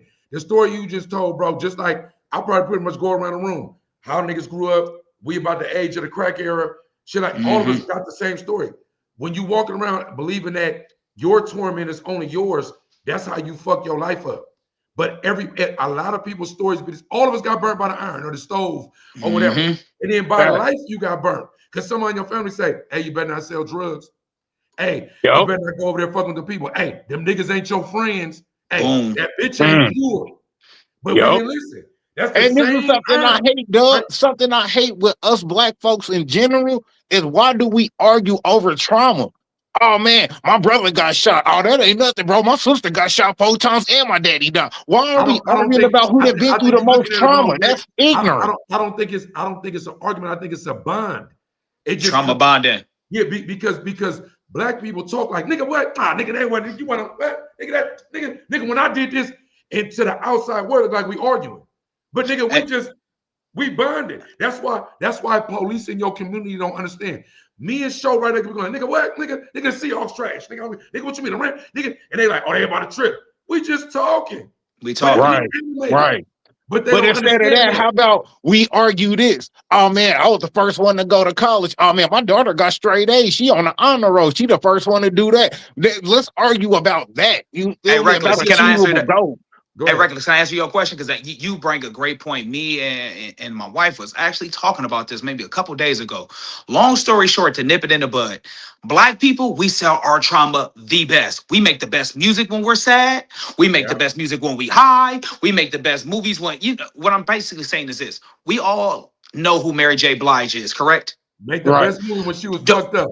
What'd you just say? Say it again, not Dub. Say it again one more time. Her best music when she was heartbroken and fucked up and on dope. Casey and JoJo. When DMX was in his bag, what was that? On crack. Bro. Come on. When he was on fresh out of prison. Yeah. When Tyler Perry first came, I don't even like that guy. Color Purple. I'm talking about the one Whoopi Goldberg. Yep. With Oprah. Tupac, your favorite rapper. Whenever he was traumatized or torn him or something, he let us get his best shit. What I'm trying to get at is, I just gave all these examples. What are they? Trauma. It's not necessarily uplifting. If we take that same energy and uplift us, we will break so many generational curses. Instead of, and shout out to Tupac. He has a song called Young Niggas. And I talked about this on the podcast. On the bridge, he said, instead of being a dope dealer, you can be a lawyer, you can be an attorney. Like, he say things like that. If we speak that same affirmation into our youth, into our children, into our friends, our family, instead of you being negative, you know, that same energy you're doing to be negative, you put that something good, you know how great you would be. If we start just speaking life and death is in the power of the tongue. This right here holds a lot of power. It's all about how you use it. It's about, you ever heard the story of the two wolves inside the soul? It's either what wolf you're going to feed, the good wolf or the bad wolf. It's all about that. And we tend to sell the bad wolf. And I'm just trying to say is, like Reckless says, why don't we speak up on it? Because it starts with us. Reckless, we can't have the white man. We can't have the brown man. We can't have the yellow man. To tell our Black history, we have to start telling, we have to set the example. If you won't change, you got to be that. Right. And you know that show that's what we're not doing, because history is taught by who? You know what I'm saying? When your kids white women, school, how many men, like this is what I mean about what I'm saying. When your kid come home from school, how many men or women go, hey, what you learned today? And she said, I learned Harriet Tubman ready to run around railroad and Christopher Columbus sailed the 7 seas. How many men or women go and mamas and daddies go, what? Let's sit down over here. Let's go over here and read. Let's unlearn that. Christopher Columbus wasn't on that. You feel what I'm saying? Right. Harriet Tubman didn't just do the Underground Railroad. What do you think the Underground Railroad is? The reason why you sometimes it's not even hate, bro. The reason why you're not able to do that all the time as a parent is because you're working a 40-hour work week, right? You have to go pick up your kids or the grandma or whoever. You know what I'm saying? Have to go pick up the kids. By the time you get home, you're tired. That's why McDonald's and shit exists, because you want to make a home cooked meal. Convenient. It's 7 o'clock, 8 o'clock. Let me get y'all something quick so y'all can eat. Y'all hungry. The conveniency. Yep. I can't even check your homework right now because I got to get up at 5 o'clock in the morning and run this rat race. Then I got a husband or I got a wife or whatever, and I'm trying to sex him or do it. Next thing you know, bro, you 35, 40 years old, your kid is grown, and the only thing you've been teaching is what they taught you. Go to school, go to college, get a job, get a house, have a family, because that's the structure, not of us, bro. That's the structure of the American government. Right. It's been programmed. That's not original thought. You know what I'm saying? Because in reality, you don't have to go to college to be a business person. You don't have to go to you got to go to school to get what? Reading, writing, and arithmetic. The history, discard that. You feel me? Some of the science now we learning. I don't know. You might got to discard some of the science too, right? But how many men and women are not just able, but are willing to teach what is credit? When you get 4 quarters and it equal $1, what do you do with the dollar? How many? Not only that, if your parents, your grandparents, and your great-grandparents wasn't taught where we're talking right now, how do you teach that? You feel me? You know what I'm saying? So I get it, and I would love to be there. And I'm saying to you, Rick, I want to be there to be able to teach that, but it's not all our fault. Because what we're talking about right now, when we clip this and post it, this is going to get about 300 views. You feel me? But if we're going to get more than that. We talking about a bitch ass nigga getting his ass whooped. That's gonna get thousands. That's gonna be the clip. Facts. Arguing like the Bobby Yeye shit we was on. When we was arguing and fussing and trying to get these niggas to stop fighting. Man, every clip hit a K. Yep, every clip hit a K. Bro, so I'm saying that, look, right now on our 20th episode anniversary, right? It's been a few guys like Show that we might have started off as one thing, but we end up getting to the nitty gritty to where I'm like, I'm gonna follow Blood, I'm gonna follow Cuz, I'm gonna go, what else he be on? I wanna see what he on. Let me see what he on. Right. Because I'm gonna do, I had a talk on a live with someone the other day. I said, anybody that I talk to personally, anybody I know, if I'm busy and I see you post something, I might not even listen to all of it, but I'm throwing in my story. Like, so, yep. I'm throwing it in my story. I'm in the arrow, and I might be like, I'm gonna see what Blood on later. But because I know you, I'm gonna put it in my story. Because other people that know me might be like, they might listen to it all the way and go like, oh, who is this? And I'm gonna go see. A nigga I was on live would say, well, nah, it gotta be dope. How do you determine what's dope on the internet? Yeah. Bro, your homie's supposed to be on the internet. You know what's crazy, bro? When you doing things like this, the support is always going to be low to none. It's going to be the celebration of your successes where everybody's going to be at. Yes. So I don't expect nobody to be there for the support. That's why I do appreciate Reckless and Dub. Like I said, this is my first time meeting you, but Reckless always he always support. And that's why I do. And I try to reciprocate. That's why I was so apologetic about being late, because I am a man of my word and everything like that. So that's why I know we joking now, but I was more so like, nah, bro, I want to reciprocate the energy that he gives me. Right. And so that's why it's a two-way street, because the energy he's put out, I want to match him. And if anything, I want to, how you talked about the dollar, you got $4. What do we do? I mean, 4 quarters, what do we do with that dollar? I want to show my brother, once you get that dollar, how we get this interest. And that's what I'm doing with y'all. Whatever y'all need from me, I'm gonna give y'all that with interest to show that. Because if I'm gonna bless you, I know the blessings gonna come back in return. So if we continue to bless, all we doing is uplifting one another. And ain't nowhere, the sky's not gonna stop us. Bro, that's why my motto is all love is always, because that's all I'm showing is brother's love. You feel me? I ain't showing you nothing but love. You know what I'm saying? I'm going to get it back one way or another. Either God go give it back to me, my brothers that I'm showing that love to go give it back to me, my community. But either way it go, bro, I'm going to get that love back. It might come slower. It might come later than sooner. But, hey, it's going to come back like a boomerang, and it's still all love. But, Rick, it might come in a way that you don't even know. But it's through the airwaves. See, like, I believe the algorithm is a living, breathing entity. I'm telling you, bro, a lot of times in my life, I was talking about some marketing and promo shit with music. I was talking about how to capture the summer vibes via BPMs in music. I might be talking about some shit niggas don't be on, right? And I woke up in the morning and a dude named Punch, when I picked up my phone in the morning, when I'm taking my morning shit, first thing you see, the shit was on there. Because the algorithm resonates, right? No matter what you think about it, if you are the algorithm or whatever, when you think about something or talk about something, you were just talking about it's gonna pop up. It pops up. Just like we could talk about somebody. Hey, man, I was just talking about you. So before the internet, the algorithm was already here. Just like it was power of the mind. Power of the mind. Deja vu, is it a dream? Is it reality? Is whatever. So that means that we can look at the internet right now and give it this big up or be afraid of it. But before this internet shit, you've been having deja vu. Before this internet shit, you've been seeing people go like, nigga, we was just speaking on you, bro. God must love you. We've been doing that. It just times 10 now. And it's faster. Right. Just like racism been going on. But now it's televised. No, real talk. Real talk. All this shit is here, bro.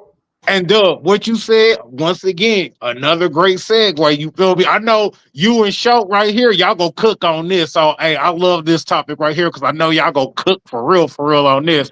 All right, we got the topic, you know what I'm saying? Last main course, you know what I'm saying? Topic, we got clout versus character.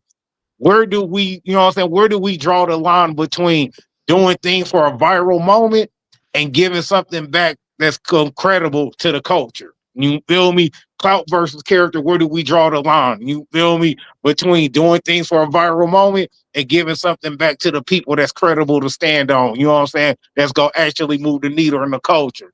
So Go ahead, show. You feel me? I'm gonna let you throw this one. You know what I'm saying? Throw you the alley oop. Go ahead, bro. When it comes to clout, hardly ever do I chase it. I'm a man of principle. I'm a man who move for a purpose. The only time I've ever quote unquote chase clout is when we talk about that whole ass nigga Drake, because they know I don't fuck with that nigga on the podcast. But for the most part, though, man, when I say chasing clout, it's so lighthearted. I'm being so facetious when I'm doing it. I'm being so. You can tell I'm joking. That's just like me saying I hate all Seahawks fans. No, I don't hate all Seahawks fans. Right. But if we playing the motherfucker, I'm embellishing the moment. I'm embellishing the moment. So it's more so like I'm just embellishing the moment, whatever we're talking about, whatever discussion we're having. Hell, the mood that we're in, I'm going to embellish in it for that moment. It's typically harmless when I do it. People who cloud chase and they start escalating to negativity, like Chug the Builder and all that stuff like that. I personally don't even allow that to even resonate with my spirit, because I know that's not truly who he is. What people are trying to do, they're trying to be accepted. People want to be seen. And I don't know where all this I need attention shit comes from. I don't know if it's lacking mommy time or daddy time, or they just wasn't being seen in the family. But people are doing stuff for attention. Attention is the new crack cocaine of the 80s. Right, people and they're calling it motion, though. Show they doing things for attention and calling it motion, though. Exactly, they're doing it because people rather have the attention than be rich. People rather have the motion than any type of money. Yeah, and it's asshole backwards, because what you doing with this motion? What comes next? Once you go viral, once you have this clip, then what? How do you capitalize on it? This is what you want. People don't even know right to capitalize nothing. On anything. Right. And then you just want to be known for, all right, I'm gonna say this was lighthearted. Remember that one girl who was talking about sucking dick? She was like hot 2 on that thing. Oh yeah. I don't even know her, but you just said we don't even know her name. We just know her as the hot 2. Right. That's it. She had a viral moment, but what did she do with it? It ain't like she came up with her own porno line. It ain't like she on OnlyFans sucking dick or anything like that to make it profitable. You know what I'm saying? It's just she ended up doing a whole podcast and then finessing her own subs on a fake coin that never existed on the cryptocurrency. So you had all the motion, the ball in your court. You feel me? These people gave her her own platform, gave her her own seat at the table to eat. You feel me? What did you do? You finessed your sub for a cryptocurrency, and now you exiled out the community. That's why you don't hear from her no more. Podcast went to trash after the whole cryptocurrency incident happened. The crypto thing bankrupted her. You feel me? So you literally have to win beneath your back. You feel me? Win behind yourselves. Doing it big, you feel me? Ease and breeze, and you took that and crash landed. You feel me? And now you just another meme. You just another meme. And now that you just educated me on that, you just proved my point even more. Now, when we start talking about what was up, you said clout versus what? Clout versus character. Character is things that that are instilled in you. It's truly who you are when no one's looking. It's character is something where people will describe you when you're not in the room. So Reckless, if you wasn't in the room, somebody was to say, man, what'd you think of Reckless? I don't know much about him, but I know he's a passionate dude. He's a supportive dude. He's a father. He's a Seahawks fan, and he's serious about podcasting. These are things that I know because that's what he's on. That's what he shows me. So I think with character, people are allowing them to be manipulated because they're doing what people want them to do rather being themselves. Now, the real character are the ones who stay solid and stay true to who they are. So I don't think character can be bought. I think that's what's in you or what was instilled in you as a child and or brought up. So I think we need more character building, whether it's in school, whether it's at home, whether it's with after school programs, whether it's like extra activities like sports and things like that. We need to start reiterating that. And then we all need to kind of have like a certain basis of what is considered good character, because not everybody good character is the same. So I think a universal good character is treat others how you want to be treated. Treat elders with respect. If you see a young lady, you know what I'm saying, especially if she's with her kids or something like that, hey man, tighten up on the conversation. Don't be so disrespectful. Same thing with Right. a man. If you see a man with his woman and kids, hey, don't try to bang on him or intimidate him. You see he with his family, bro. Let that man live. It's just certain things that should be a universal law that we all should abide by as a human nature, which we don't. You know what I mean? No, And then that's of course, real. yeah, Not and no of course more. we can, yeah, and then of course we can talk about the extreme verse, like the PDF files, all that's that's not character. But I'm just Right. talking about as far as the good thing, we should all have a human standard character of just treating others how you want to be treated. And when I mean treat others how you want to be treated, treat others as if they're your family member that's sick, or your grandmother that's sick, Right. but she loved you your whole life. You know what I'm saying? We start doing that a little more, we'll have a lot more better characteristics in this Yeah, world. just like if you see your boy doing some BS, call him out on this Check them. BS. Don't let him Check them. get that off. Like, hey, bro, you tripping? You doing too much? Calm that down, bro. You feel me? That ain't even necessary. Oh man, Yeah. what you trying to say? I'm trying to say you doing too much. Calm your shit down, bro. That's what I'm Yeah. trying to say. And You then, feel me? it's not what you say, it's how you say. Some homies you can be aggressive with. Some homies you gotta just, hey man, I'll let you for a second, man. Hey, bro, relax. Like, I know you have a good time, but right now you kind of making a mockery of yourself. You making us look bad. But Just you drink gotta, some but you gotta water. know your personnel too. You can't walk around giving Exactly. people advice if you ain't doing shit. So you can't I check agree. nobody if you ain't about shit. Like niggas will walk around, other men will check other men about stuff, and then the man they check, look at them like, nigga, what are you talking about? Nigga, you ain't even built like that. You feel me? You know what I'm saying? So it's like, my thing is, look, when it comes to the clout shit, when I was growing up, clout meant something different, bro. Clout was like juice. Yeah. Like, bro, got clout. That meant you was somebody in the hood, or that meant you had some money or something like that. Clout was a whole different thing. Like, well, a lot of stuff that's going on right now, bro, in this era, stuff that meant one thing 20 years ago means a whole nother thing now. You feel me? You know what I'm saying? Terms that was used 20 years ago means a whole nother. Clout wasn't a bad thing. Now clout means something different. You feel me? You know what I'm saying? So to me, clout is crack. Yeah. You know what I'm saying? Mm-hmm.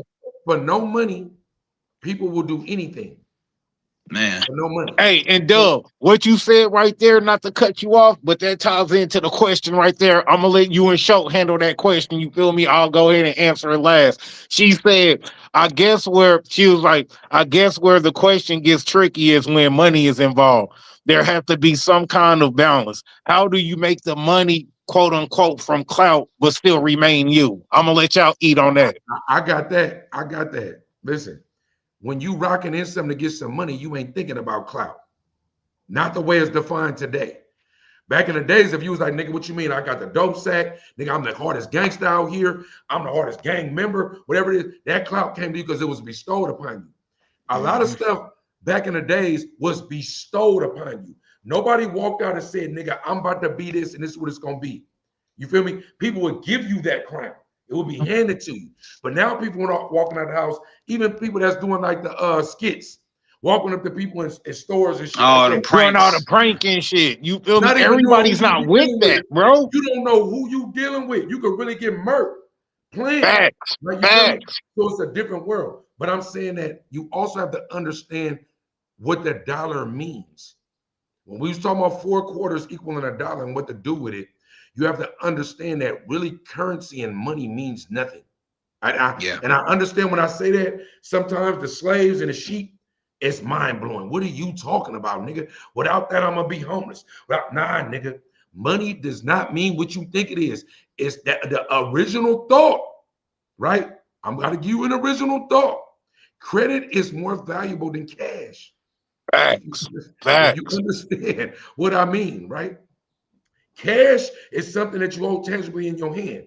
But because of the gold standard, cash don't mean the same thing no more, right? Cash is just really paper. If I could walk up to the show right now and I know him and say, hey, bro, can you please give me credit on this so I could do this and I got you back? And he says, yes, that's more valuable than me handing him some money for a job.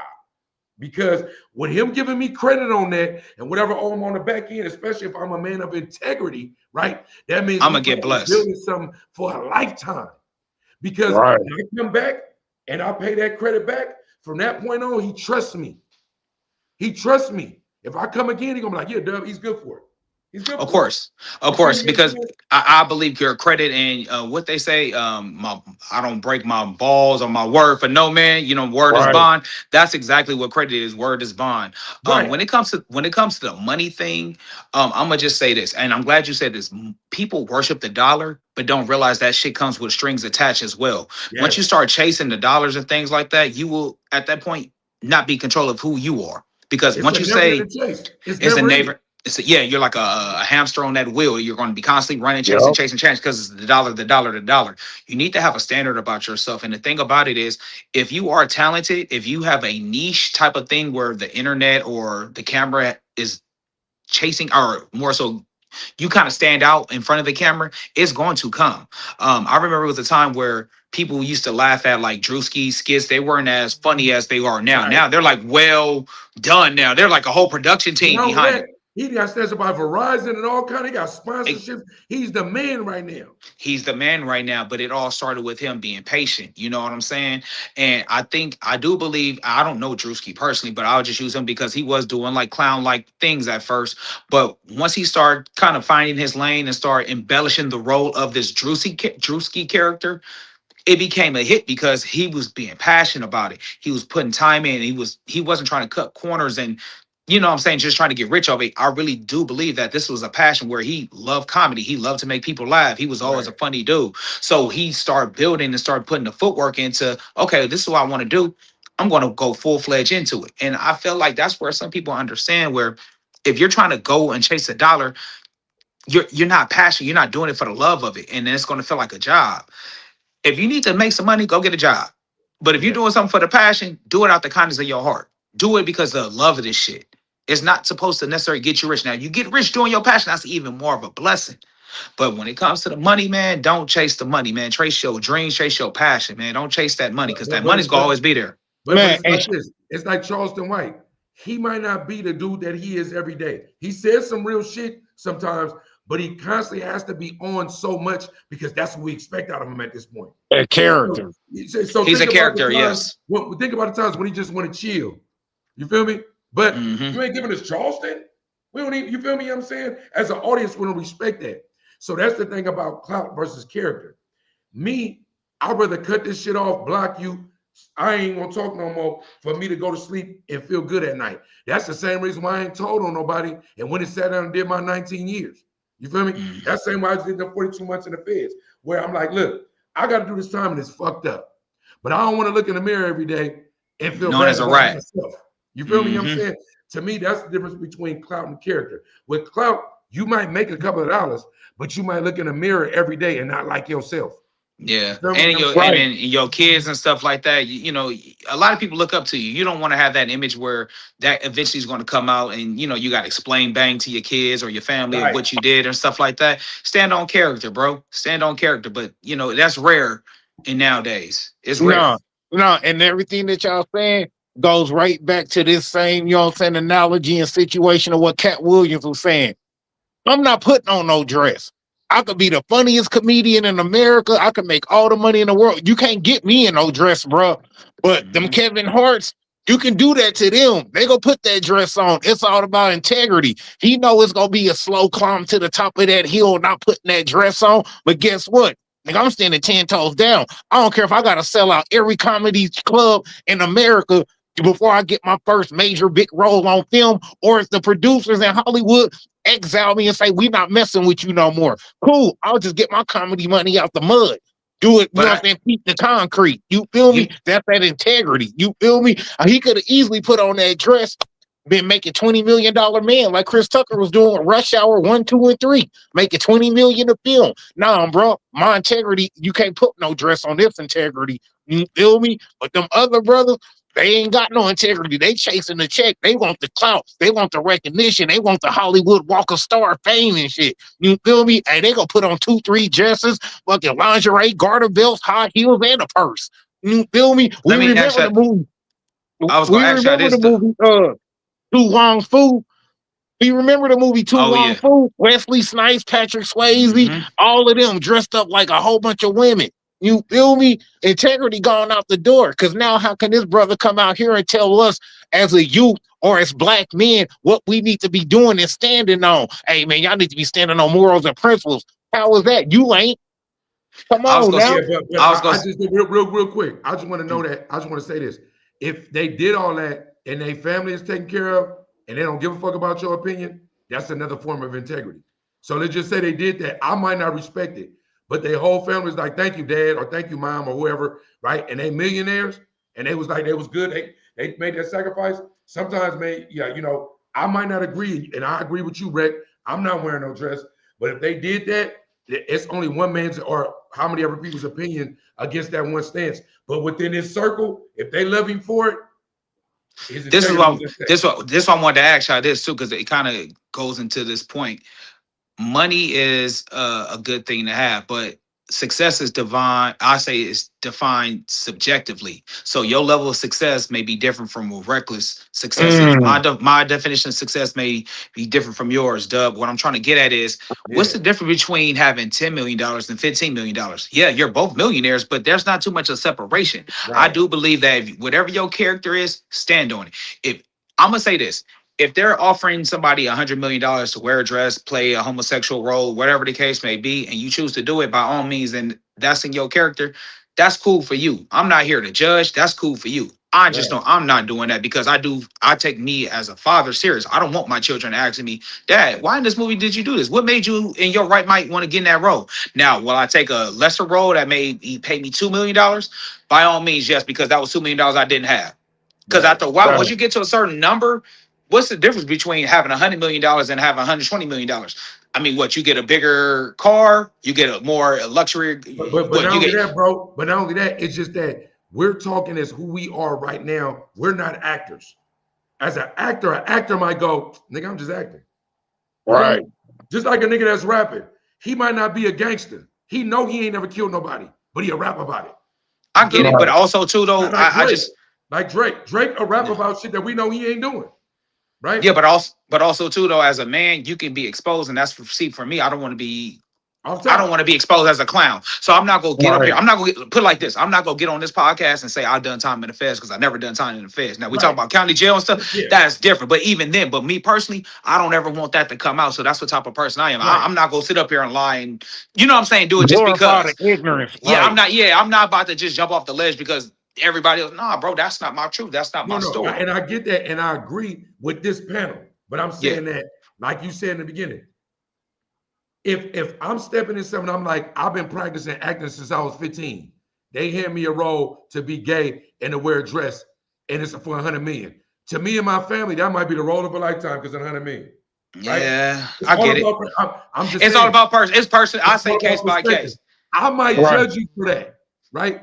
You got to figure what's one of the movies with Robin Williams that everybody loved growing up when he was playing Mrs. Doubtfire. Mrs. Doubtfire. Yep. Niggas grew up on that. I'm not defending one way. No, I feel you. I'm just saying that people that grew up and whatever. Look, you might be a warehouse worker. I'm like, nigga, I would never work in a fucking warehouse. That nigga. I feel you.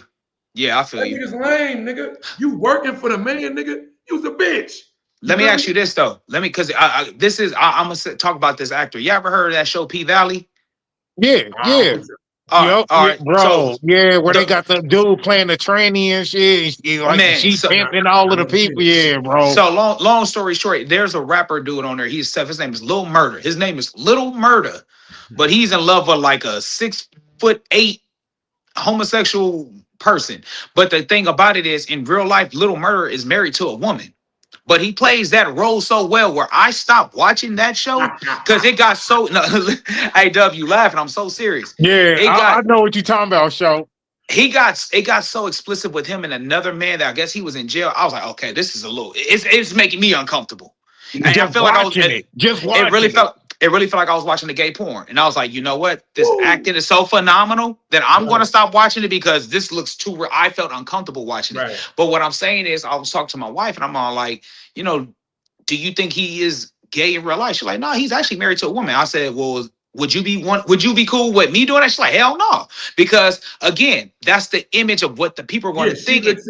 Perception. She is this alpha male in her life. And that's dope. Right. And I agree. And I don't think nothing that we're saying I think It's we wrong. all saying the same thing. Same thing, yeah. But I think that sometimes we don't like to be judged, but we're quick to judge others.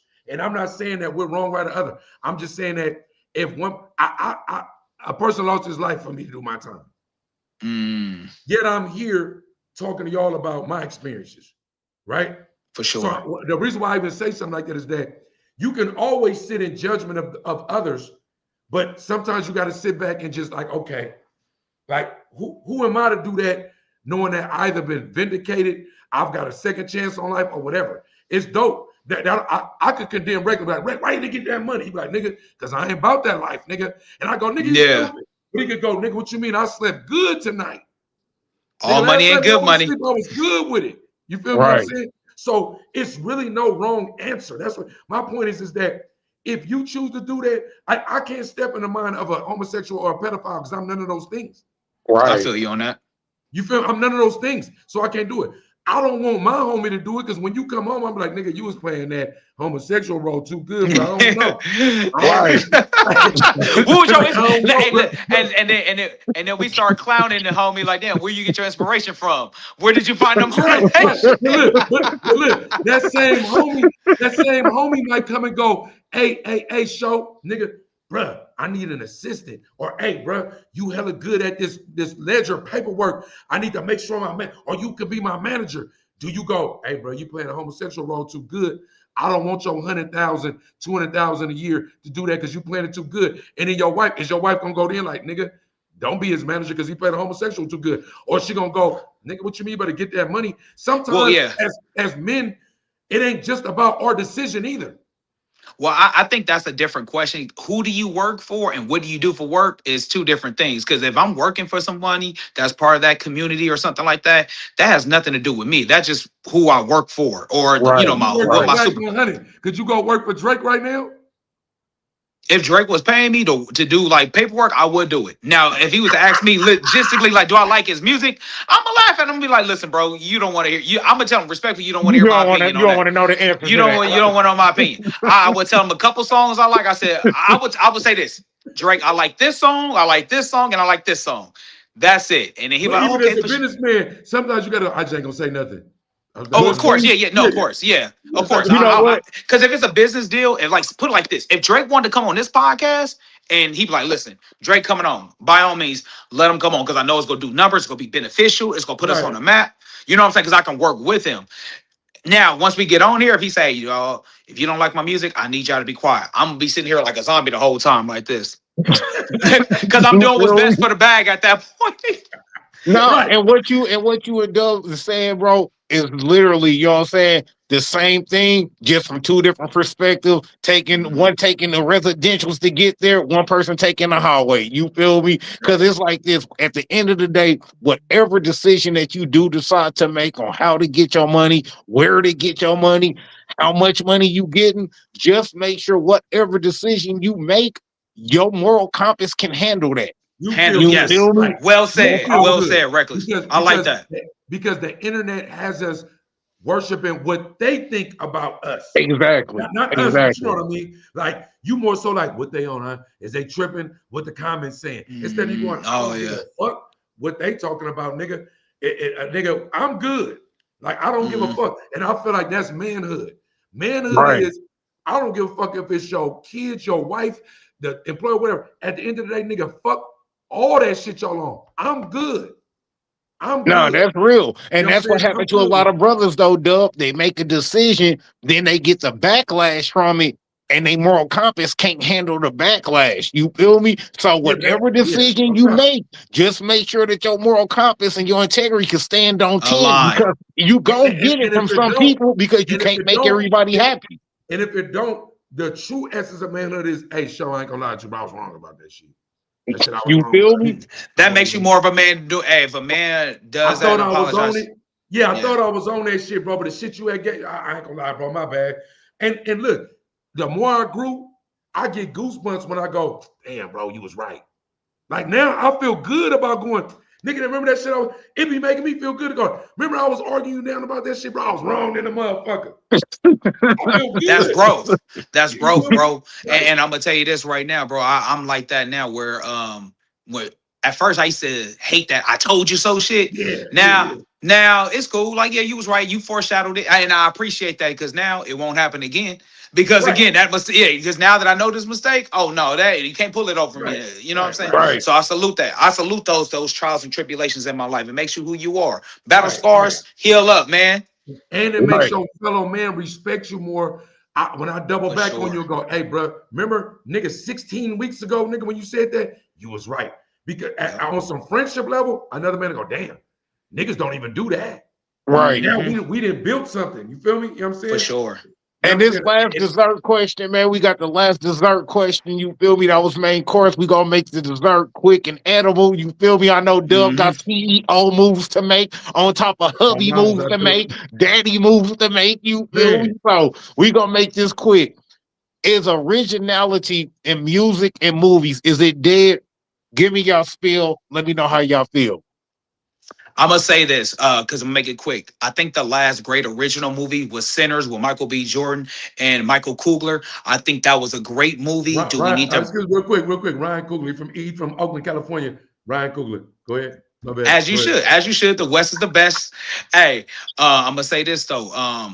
We need to start bringing it back because it was at a time where Marvel movies and DC movies were just like the thing. We were just waiting on a superhero movie to come out, and it was kind of getting repetitive. So I'm kind of hoping we get back into the originality of things because we need it. Music-wise, it's on and off. Sometimes you have a bit of originality, and then we'll get back on what everybody else is on with the bop music. I feel like booty bop music is the new trend, and everybody's trying to create a booty bop. And when I mean a booty bop, it's something like, it's Don Julio, I don't drink gin. You know, it's songs like that that's catchy for TikTok.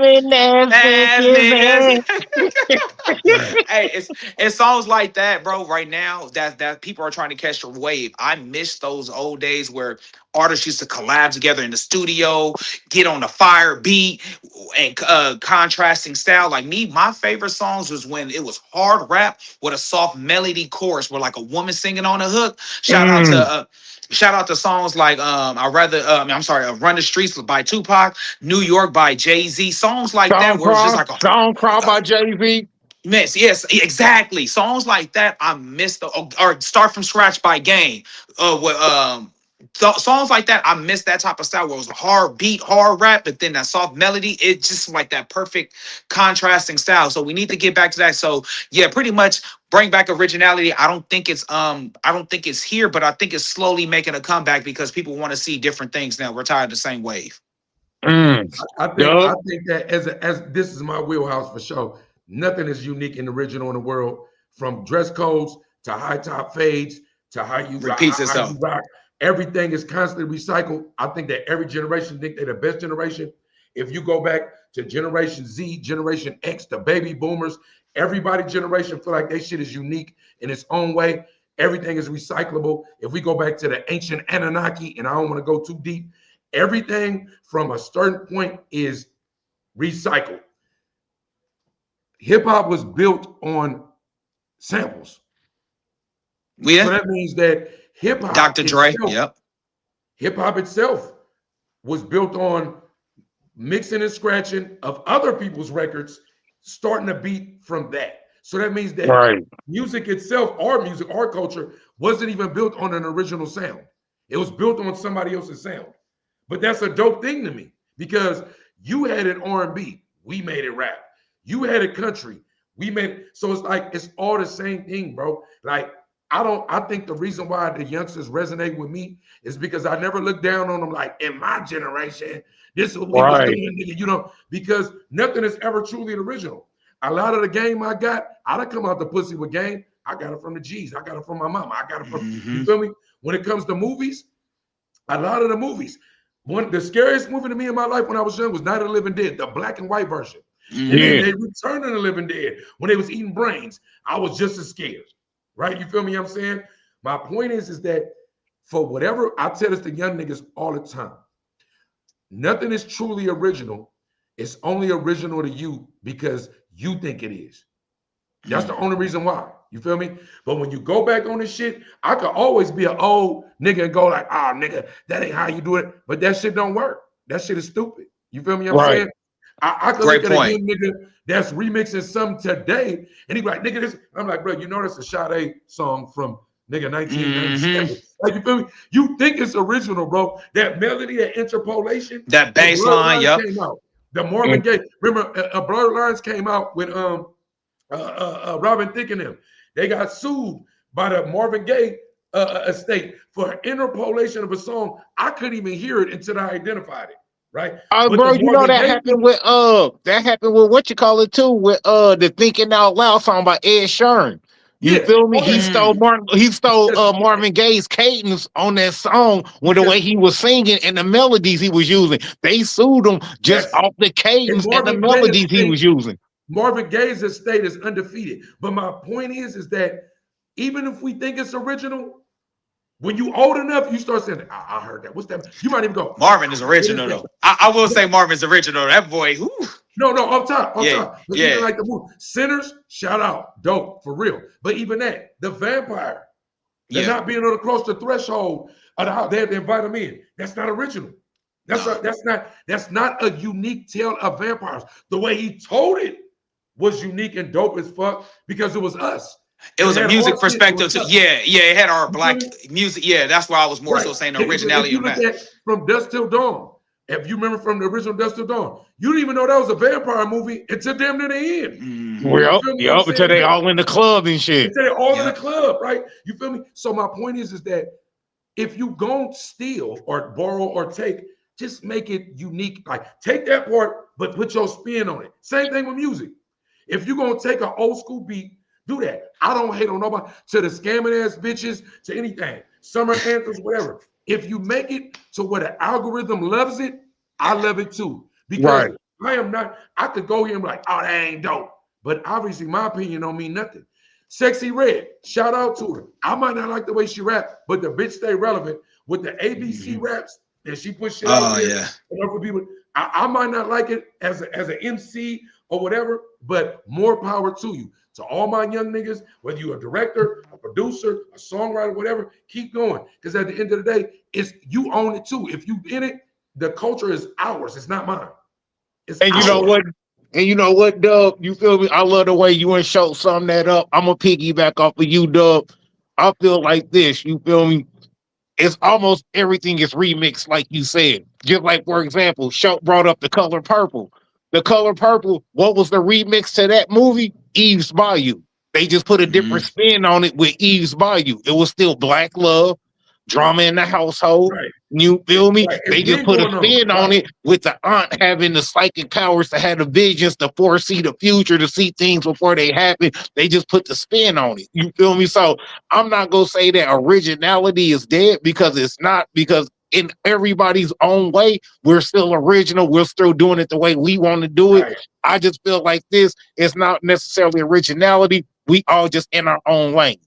You feel me? Okay. So Real quick, Greg, when you get old, what happens is when you was young, there was once upon a time an old nigga or an old woman said, what are you doing? That's bullshit. That ain't gonna work. Don't do that. And you was like, bitch, what the fuck are you talking about? That's how, but that's how rap came out. When rap first came out, that's not gonna last. What is this? That's not gonna do it. That's just a bunch of noise. You guys are ignorant. Now look, hip hop is the standard for media, commercials, and everything else, right? Yeah. So my thing is, right, you gotta always check yourself when you reach at a certain age and you start going, because you was once 18, 16, 22, and somebody looked at you and said, that shit is stupid, but you might have been an innovator. No, hey, Dub, what you talking is real, because I remember when I used to dye the tips of my dreads, all kind of crazy colors, green, blue, pink, yellow, orange. That wasn't original. You feel me? It might have been original for the black culture to see a dude from the hood with crazy colors in his dress, but let's go back to Woodstock. Let's go back to the 60s. Hippies was already doing that. You feel me? So it wasn't original, you know what I'm saying? In that sense, I was just in my own lane, because I wasn't scared to be the brother in the hood to step outside the box and do something that necessarily wasn't created for us to do, because we wasn't rocking crazy colors in our hairs. But the hippies, they been doing that. Right. That didn't stop. They been doing that. Even further than that, Ronald Reagan was supposed to be the greatest president to like whatever politicians, but Ronald Reagan was the bane of us with the war on drugs and Reaganomics and all that shit. But look at Trump. Like I'm saying that history repeats itself over and over. Right. And, they gave us a little dose of Obama just to kind of appease us. Oh man, we included, but in reality, we still ain't included. Right? You feel me? I'm saying? So Because how much did Obama get to really do for the people? You feel me? Well, He didn't even get to do what he wanted to do. What could he do? That's what I was gonna say. He could draw up 1 million laws, but the House and the Senate still got to pass it. So even if he draw up 20 bills for the people, they still got to pass them bills for the people. But understand that even in that realm, if you know what a figurehead is a person that looks like they have authority but really have none. That's what Kamala Harris. Harris. The people that make the people that really make the laws and the rules are not the person that's talking to you on camera. Right. Queen Elizabeth in England. It was the prime minister that run the show. You're definitely right.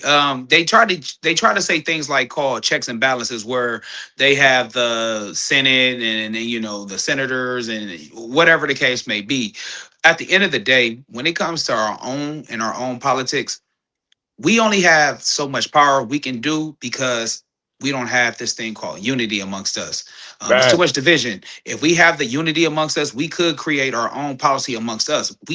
My thing when it comes to us, I don't expect my op to give me no handout. And when I mean op, I'm talking about the American public. Yeah, exactly. I feel like if anything, bro, if I need a loan, hypothetically, I'm texting y'all, can I borrow some money? Right. And then I'll pay y'all back this time. I don't expect myself to go to the bank or anything like that. Now, of course, we talked about credit. I understand how important that is. But for the most part, on your day-to-day business, I think we really need to just start relying on one another. We need to start getting back to the point where we start getting back into these trades, start networking amongst us, where it's okay. Young Miami has the song, "Where All My Scamming Ass Niggas At?" Man, stop glorifying that shit. Where are the plumbers at? Where are the HVAC at? Where are the construction workers at? Where are the mechanics at? Where are my hardworking black men? Come on, exactly. We're the men with the Cali, like things like that. Where if Reckless, you were to call me, like, "Hey, Show, do you know anybody who can fix a roof?" "Oh yeah, bro, I got a homie named Buddy Love. Buddy Love does roofing all the time. Matter of fact, I'm about to call him right now on 3-way so you can boom, boom, boom." We need more of that so we can start keeping the money in our community. What we do is once we start getting money or we need help, we're asking everybody else. We go outside of our own for help. We need to start being the help amongst us, and we need to start glorifying the 9-to-5s, the people who don't get noticed as heroes. We always want to glorify the people who got the money real quick or a large amount of money at a certain amount of time and thinking, okay, that's power. He gets all the respect. Where consistent money or consistent work is really the goal you want to have.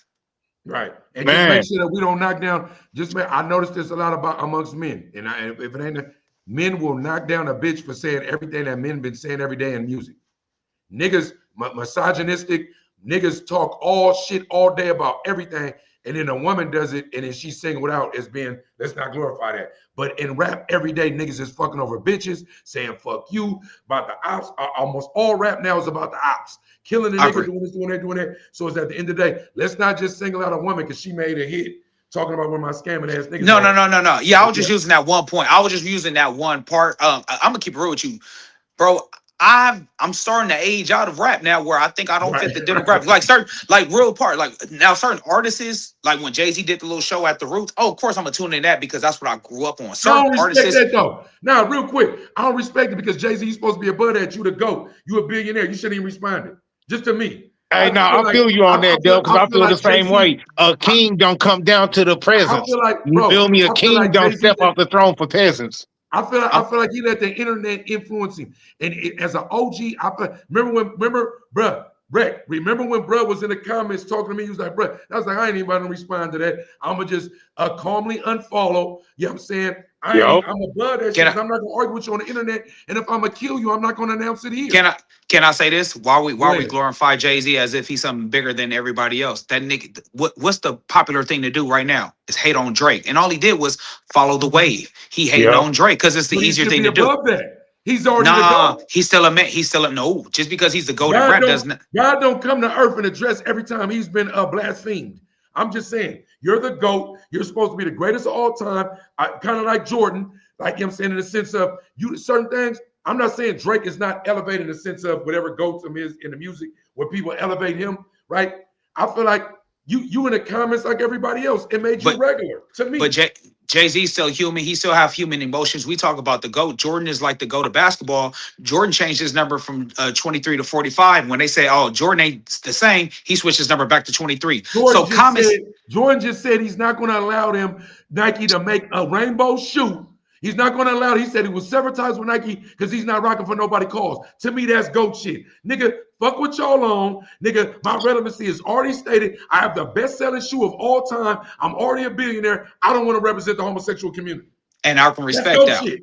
That's GOAT shit.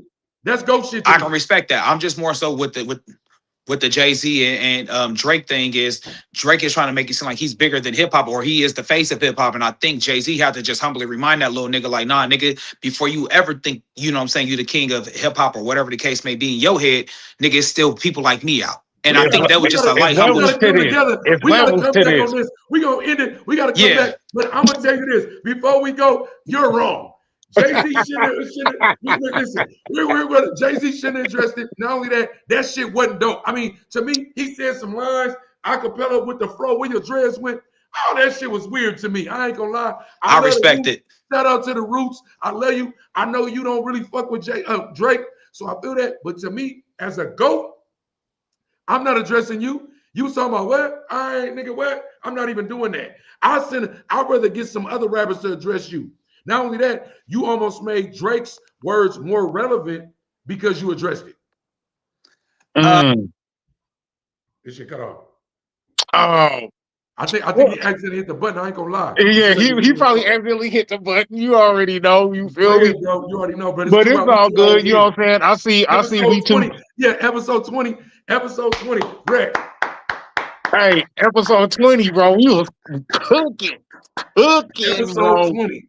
Episode you 20. Feel me? Straight cooking, bro. This was a dope episode, and this was the longest episode we done ran. 220. This is the longest episode we done had, man. I know SHOWT ain't on screen, so I'm gonna let y'all know. Go and follow SHOWT. You know what I'm saying, on Instagram. You feel me? Oh, he came back. SHOWT like, no, y'all ain't getting rid of me like that. Episode 20, bro. Episode 20, bro. We celebrate episode 20 because the shit you was about to say about Jay-Z was irrelevant. I was fucking with you. No, it's all good. No, it was all love, man. I appreciate. Listen, hey, invite me back to the barbecue, man. Tell me what I need to bring to. Hey, tell me something I need to bring to the table, man. You know I got you. You know what I mean? I ain't gonna leave this motherfucker empty-handed. I'm gonna bring something to the party next time. I followed you on like 5 pages. Free but not free. Global Mafia Capo. Anything global was me. Free but not free. And we got Motion and Frequency 99 because we got a whole network of shit going on. Your page is private, but I requested it. Okay. Please let me in so I can be in your business. And I got other shows too. Anytime I'm trying to invite, we could, however you want to rock, whatever you want to do. Hey, Dub, I was gonna say, man, throw them the alley oop to the We Got Motion. You feel me? Have them over there. We Got Motion. I got a whole nother show. Whenever you want to pop up, if you got time, let me know, bro. Over there. Just listen, let me know, bro. I'll be more than willing to bless y'all with my presence and vice versa, bro. I appreciate this, man. This is a great time. I enjoy myself, man, on the Sunday cookout. Hopefully, y'all bring me back for another helping, man. Episode 20. Episode 20. You feel me? We love you, bro. We appreciate it. Man, love you. Appreciate that. Hey, sooner rather than later. And Buccaneers will have more wins than the Raiders since you want to go irrelevant. I'm gone, fam. Hey, Raiders, thank y'all, man. Can't wait to repost, like, and subscribe. Hype everybody up, man. Thank y'all.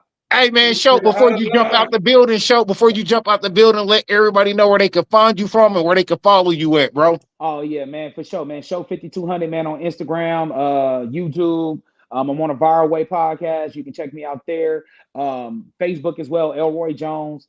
All that, bro. Just pop me at Elroy Jones or SHOWT 5200. Like and subscribe, man. I'll be there. I'll support anything, man. Tap in. And blessings and love and peace, man. I appreciate y'all, man. I really do, man. Y'all made my Sunday. Yeah, man. You already know, man. It's all love. All love is always. Dub, I'm gonna let you take us home today. You all stand on the milestone episode. You take us home, bro.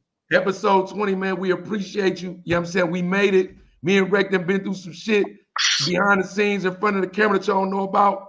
Go get the business hand all the way straight. You feel me? You know what I'm saying? We love y'all. We appreciate y'all. Episode Dub. I'm from the Dubs. My name is P Dub. You know what I'm saying? My niggas in the 20s in Long Beach. My nigga Reckless, man. We love all of y'all, man. Appreciate you tapping in, turning up with us. It's a Sunday cookout, man, with Dub and Rec, man. Shout out. Man, all love is always, and we gone, bruh.